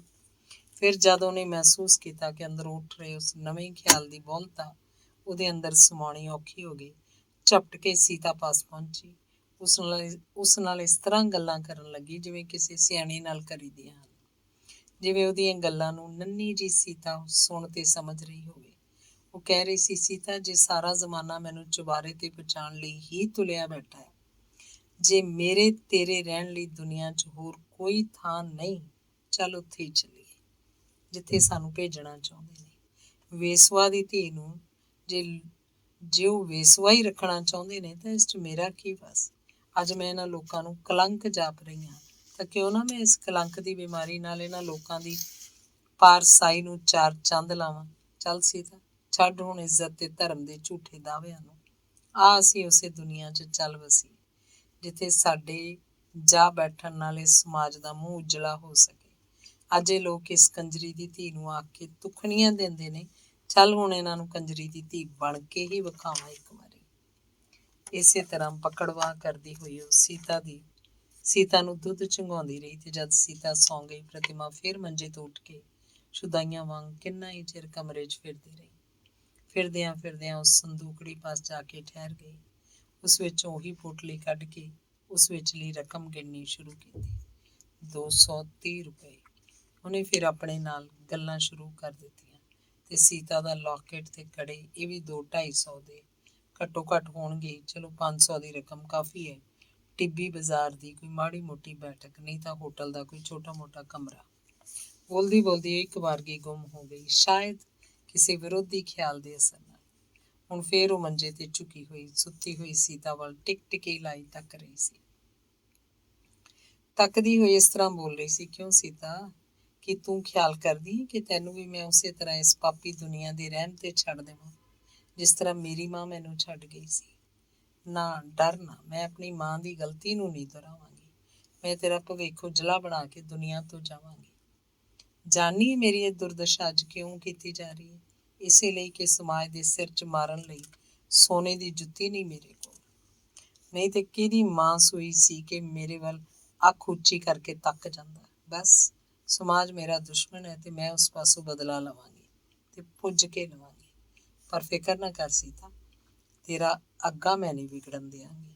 ਮੈਂ ਆਪਣੀ ਜਵਾਨੀ ਵੇਚ ਕੇ, ਆਪਣੀ ਇੱਜ਼ਤ ਵੇਚ ਕੇ ਇੰਨਾ ਪੈਸਾ ਕਮਾਵਾਂਗੀ ਜਿਹਦੀ ਮਦਦ ਨਾਲ ਇਹੋ ਵੇਸਵਾ ਦੀ ਧੀ ਸਮਾਜ ਦੇ ਵੱਡੇ ਵੱਡੇ ਚੌਧਰੀਆਂ ਨੂੰ ਤੇਰੇ ਕਦਮਾਂ ਤੇ ਝੁਕਾਏਗੀ। ਬਸ ਅੱਜ ਤੋਂ ਮੇਰੇ ਸਾਹਮਣੇ ਇਹ ਦੋ ਨਿਸ਼ਾਨੇ ਹੋਣਗੇ, ਸਮਾਜ ਪਾਸੋਂ ਬਦਲਾ ਲੈਣਾ ਤੇ ਸੀਤਾ ਤੇਰੇ ਭਵਿੱਖ ਨੂੰ ਸ਼ਾਨਦਾਰ ਬਣਾਉਣਾ। ਸੁਣਨੀ ਹੈ ਸੀਤਾ ਕਿ ਮੈਂ ਠੀਕ ਨਹੀਂ ਕਰ ਰਹੀ। ਆਹੂਤੀ ਹੀ ਜਦ ਦੇਣੀ ਹੈ ਤੇ ਅੱਗ ਭਾਵੇਂ ਹਵਨ ਕੁੰਡ ਦੀ ਹੋਵੇ ਜਾਂ ਮਸਾਣਾ ਦੀ, ਇਸ 'ਚ ਕੀ ਫਰਕ ਹੈ? ਸੇਕ ਤਾਂ ਦੋਹਾਂ ਦਾ ਇੱਕੋ ਜਿਹਾ ਤੱਤਾ ਹੈ। ਇਸ ਨਵੇਂ ਤੇ ਅਨੋਖੇ ਫੈਸਲੇ ਨੇ ਜਿਵੇਂ ਪ੍ਰਤਿਮਾ ਲਈ ਇਹ ਘਰ ਤਪਦਾ ਹੋਇਆ ਤੰਦੂਰ ਬਣਾ ਦਿੱਤਾ। ਉਹਨੇ ਝਟਪਟ ਇੱਧਰੋਂ ਉੱਧਰੋਂ ਚੰਗੇ ਚੰਗੇ ਕੁਝ ਕੱਪੜੇ, ਦੋ ਚਾਰ ਭਾਂਡੇ, ਹੋਰ ਜੋ ਚੀਜ਼ ਉਹਨੂੰ ਮਤਲਬ ਦੀ ਜਾਪੀ ਇਕੱਠੀ ਕਰਕੇ ਇੱਕ ਗੰਢ ਵਿੱਚ ਬੰਨ੍ਹ ਲਈ। ਫਿਰ ਰਜਾਈ, ਤਲਾਈ, ਖੇਸ, ਦਰੀ, ਸਿਰਹਾਣਾ ਆਦਿ ਜੋ ਜੋ ਵਿਛਾਉਣੇ ਗੰਗਾ ਰਾਮ ਨੇ ਨਵੇਂ ਬਣਾਏ ਸੀ, ਸਾਰਿਆਂ ਨੂੰ ਇਕੱਠੇ ਕਰਕੇ ਉਹਨੇ ਇੱਕ ਬਿਸਤਰਾ ਤਿਆਰ ਕਰ ਲਿਆ ਤੇ ਫਿਰ ਵਿਹੜੇ ਦਾ ਬੂਹਾ ਖੋਲ ਕੇ ਬਾਹਰ ਆ ਖੜੋਤੀ ਅਸਬਾਬ ਚੁੱਕਣ ਲਈ ਕਿਸੇ ਨੂੰ ਉਡੀਕਣ ਲੱਗੀ। ਇਸ ਤੋਂ ਥੋੜਾ ਚਿਰ ਮਗਰੋਂ ਜਦ ਮੋਟਰਾਂ ਦੇ ਅੱਡੇ ਤੇ ਖੜੀ ਪ੍ਰਤਿਮਾ ਲਾਰੀ ਦੀ ਉਡੀਕ ਕਰ ਰਹੀ ਸੀ, ਹੌਲੀ ਹੌਲੀ ਪਿੰਡ ਦੇ ਸਾਊਆਂ ਦੀ ਭੀੜ ਉਹਦੇ ਦੁਆਲੇ ਜੁੜਨੀ ਸ਼ੁਰੂ ਹੋ ਗਈ। ਲਾਰੀ ਆਈ। ਲਾਹੌਰ ਦੀ ਟਿਕਟ ਲੈ ਕੇ ਜਦ ਪ੍ਰਤਿਮਾ ਉਸ 'ਚ ਬੈਠ ਚੁੱਕੀ ਤਾਂ ਭੀੜ 'ਚੋਂ ਇੱਕ ਮਨਚਲਾ ਗੱਭਰੂ ਬੋਲਿਆ, ਹੀਰਾ ਮੰਡੀ ਨੂੰ ਭਾਗ ਲੱਗਣਗੇ ਹੁਣ ਰੱਬ ਚਾਹਿਆ ਤੇ। ਪ੍ਰਤਿਮਾ ਦੀ ਕੰਨੀ ਇਹ ਆਵਾਜ਼ ਪਈ ਤੇ ਇਹਦੇ ਜਵਾਬ 'ਚ ਜਿੰਨਾ ਕੁਝ ਉਹ ਕਹਿਣਾ ਚਾਹੁੰਦੀ ਸੀ, ਦਿਲ ਤੋਂ ਲੈ ਕੇ ਜ਼ਬਾਨ ਤੱਕ ਉਹਦੇ ਅੰਦਰ ਤੁਸਿਆ ਹੋਇਆ ਹੋਣ ਕਰਕੇ ਉਸ 'ਚੋਂ ਕੁਝ ਵੀ ਉਹ ਤੋਂ ਬੋਲਿਆ ਨਾ ਜਾ ਸਕਿਆ। ਲਾਰੀ ਤੁਰ ਪਈ। ਪਿੰਡ ਦੇ ਸਾਊਆਂ ਨੇ ਉੱਚੀ ਸਾਰੀ ਖਿੱਲੀ ਨਾਲ ਆਪਣੀ ਕਾਮਯਾਬੀ ਦਾ ਨਾਅਰਾ ਮਾਰਿਆ। ਨਾਵਲ ਦਾ ਅੰਤ ਹੋ ਗਿਆ, ਪਰ ਇੱਕ ਸਫ਼ਾ ਬਾਕੀ ਹੈ। ਤੇ ਸੀਤਾ ਦਾ ਕੀ ਬਣਿਆ? ਟੁੱਟੀ ਵੀਣਾ ਪੜ੍ਹ ਚੁੱਕਣ ਤੋਂ ਬਾਅਦ ਜਿਹੜਾ ਸਵਾਲ ਮੇਰੇ ਪਾਠਕਾਂ ਦੇ ਦਿਲਾਂ 'ਚ ਬਾਕੀ ਰਹਿ ਜਾਏਗਾ, ਉਹਨੂੰ ਮੈਂ ਹੁਣ ਹੀ ਸਮਝ ਰਿਹਾ, ਤੇ ਅਰਥਾਤ ਸੀਤਾ ਦਾ ਕੀ ਬਣਿਆ। ਇਸ ਸਵਾਲ ਦਾ ਪੈਦਾ ਹੋਣਾ ਹੈ ਵੀ ਸੁਭਾਵਕ, ਜਦਕਿ ਸਾਰੀ ਕਿਤਾਬ ਪੜ੍ਹ ਜਾਣ ਤੇ ਵੀ ਸੀਤਾ ਦੀ ਜੀਵਨ ਪੁਸਤਕ ਪਾਠਕਾਂ ਦੇ ਸਾਹਮਣੇ ਅਣਖੁੱਲੀ ਪਈ ਰਹਿ ਗਈ ਹੈ। ਜੇ ਉਸ ਬਾਬਤ ਉਹਨਾਂ ਨੂੰ ਕੁਝ ਦਿਸਿਆ ਤਾਂ ਮਸੇ ਇੰਨਾ ਹੀ ਕਿ ਜਿੰਨੀ ਟੁੱਟਦੇ ਤਾਰ ਦੀ ਚਿੱਟੀ ਲਕੀਰ। ਪਰ ਕੀ ਸੀਤਾ ਦੀ ਜਵਾਨੀ ਇੰਨੀ ਛੋਟੀ ਹੈ ਜਿੰਨੀ ਕਿ ਮੇਰੇ ਪਾਠਕਾਂ ਦਾ ਸਵਾਲ? ਇਸ ਸਵਾਲ ਦਾ ਜਵਾਬ ਲੈਣ ਲਈ ਪਾਠਕਾਂ ਨੂੰ ਕੁਝ ਸਮਾਂ ਉਡੀਕ ਕਰਨੀ ਪਏਗੀ, ਕਿਉਂਕਿ ਇਸ ਮਤਲਬ ਦੀ ਪੂਰਤੀ ਲਈ ਮੈਨੂੰ ਇੱਕ ਵੱਖਰਾ ਨਾਵਲ ਰਚਣ ਦੀ ਲੋੜ ਹੈ, ਜਿਹਦਾ ਪਲਾਟ ਇਸ ਵੇਲੇ ਪੂਰੀ ਤੇਜ਼ੀ ਨਾਲ ਮੇਰੇ ਦਿਮਾਗ 'ਚ ਚੱਕਰ ਲਾ ਰਿਹਾ। ਇਹਦਾ ਨਾਂ ਹੋਏਗਾ ਗੰਗਾ ਜਲੀ ਵਿੱਚ ਸ਼ਰਾਬ, ਤੇ ਇਹਦੀ ਹੀਰੋਇਨ ਨਾਇਕਾ ਹੋਏਗੀ ਇਹੋ ਸੀਤਾ, ਜਿਹਨੂੰ ਮੇਰੇ ਪਾਠਕਾਂ ਨੇ ਟੁੱਟੀ ਵੀਣਾ ਦੇ ਮੁੱਢਲੇ ਵਰਕਿਆਂ 'ਚ 15-16 ਵਰ੍ਹਿਆਂ ਦੀ ਸੁੰਦਰੀ ਦੇ ਆਕਾਰ ਵਿੱਚ ਤੇ ਚੇਕੜ ਤੇ ਪਹੁੰਚ ਕੇ 2-2.5 ਮਹੀਨਿਆਂ ਦੀ ਬੱਚੀ ਦੇ ਰੂਪ 'ਚ ਵੇਖਿਆ। ਨਵੇਂ ਨਾਵਲ 'ਚ ਸੀਤਾ ਦੁਆਰਾ ਮਾਨਵ ਜੀਵਨ ਦੇ ਜਿਨ੍ਹਾਂ ਅਣਸੁਲਝਵੇਂ ਭੇਤਾਂ ਦੀ ਤਸਵੀਰ ਚਿੱਤਰ ਕੇ ਮੈਂ ਆਪਣੇ ਪਾਠਕਾਂ ਅੱਗੇ ਰੱਖਣੀ ਚਾਹੁੰਦਾ, ਉਹਨੂੰ ਵੇਖ ਕੇ ਉਹ ਸੋਚਣਗੇ ਕੀ ਸੀਤਾ ਦੀ ਮਾਂ ਪ੍ਰਤਿਮਾ ਆਪਣੀ ਉਹ ਸੱਧਰ ਪੂਰੀ ਕਰ ਸਕੀ, ਜਿਹਦੀ ਖਾਤਰ ਉਹਨੇ ਆਪਣਾ ਰੂਪ ਤੇ ਜਵਾਨੀ ਵੇਚ ਕੇ ਇੱਕ ਭਾਰੀ ਰਕਮ ਇਕੱਠੀ ਕਰਨੀ ਚਾਹੀ ਸੀ। ਕਿ ਸੱਚਮੁੱਚ ਸੋਨੇ ਦੀ ਜੁੱਤੀ ਨਾਲ ਉਹਨੇ ਸਮਾਜ ਦਾ ਵਿਗੜਿਆ ਹੋਇਆ ਦਿਮਾਗ ਟਿਕਾਣੇ ਕਰ ਦਿੱਤਾ? ਪਰ ਇੱਕ ਚੇਤਾਵਨੀ ਕਰਦਿਆਂ ਇਸ ਨਵੇਂ ਨਾਵਲ ਨੂੰ ਟੁੱਟੀ ਵੀਣਾ ਦਾ ਹਿੱਸਾ ਨਾ ਸਮਝਿਆ ਜਾਏ। ਟੁੱਟੀ ਵੀਣਾ ਆਪਣੇ ਆਪ 'ਚ ਮੁਕੰਮਲ ਨਾਵਲ ਹੈ ਤੇ ਗੰਗਾ ਜਲੀ 'ਚ ਸ਼ਰਾਬ ਬਿਲਕੁਲ ਇਹ ਤੋਂ ਵੱਖਰੀ ਚੀਜ਼ ਹੋਏਗੀ। ਅਲਬੱਤਾ ਇਹ ਮੰਨਣਾ ਪਏਗਾ ਕਿ ਟੁੱਟੀ ਵੀਣਾ ਪੜ੍ਹ ਚੁੱਕਣ ਤੋਂ ਬਾਅਦ ਇਸ ਨਵੇਂ ਨਾਵਲ ਵਿੱਚੋਂ ਪਾਠਕ ਦੋਣਾ ਸਵਾਦ ਅਨੁਭਵ ਕਰ ਸਕਣਗੇ। ਨਾਨਕ ਸਿੰਘ। ਧੰਨਵਾਦ।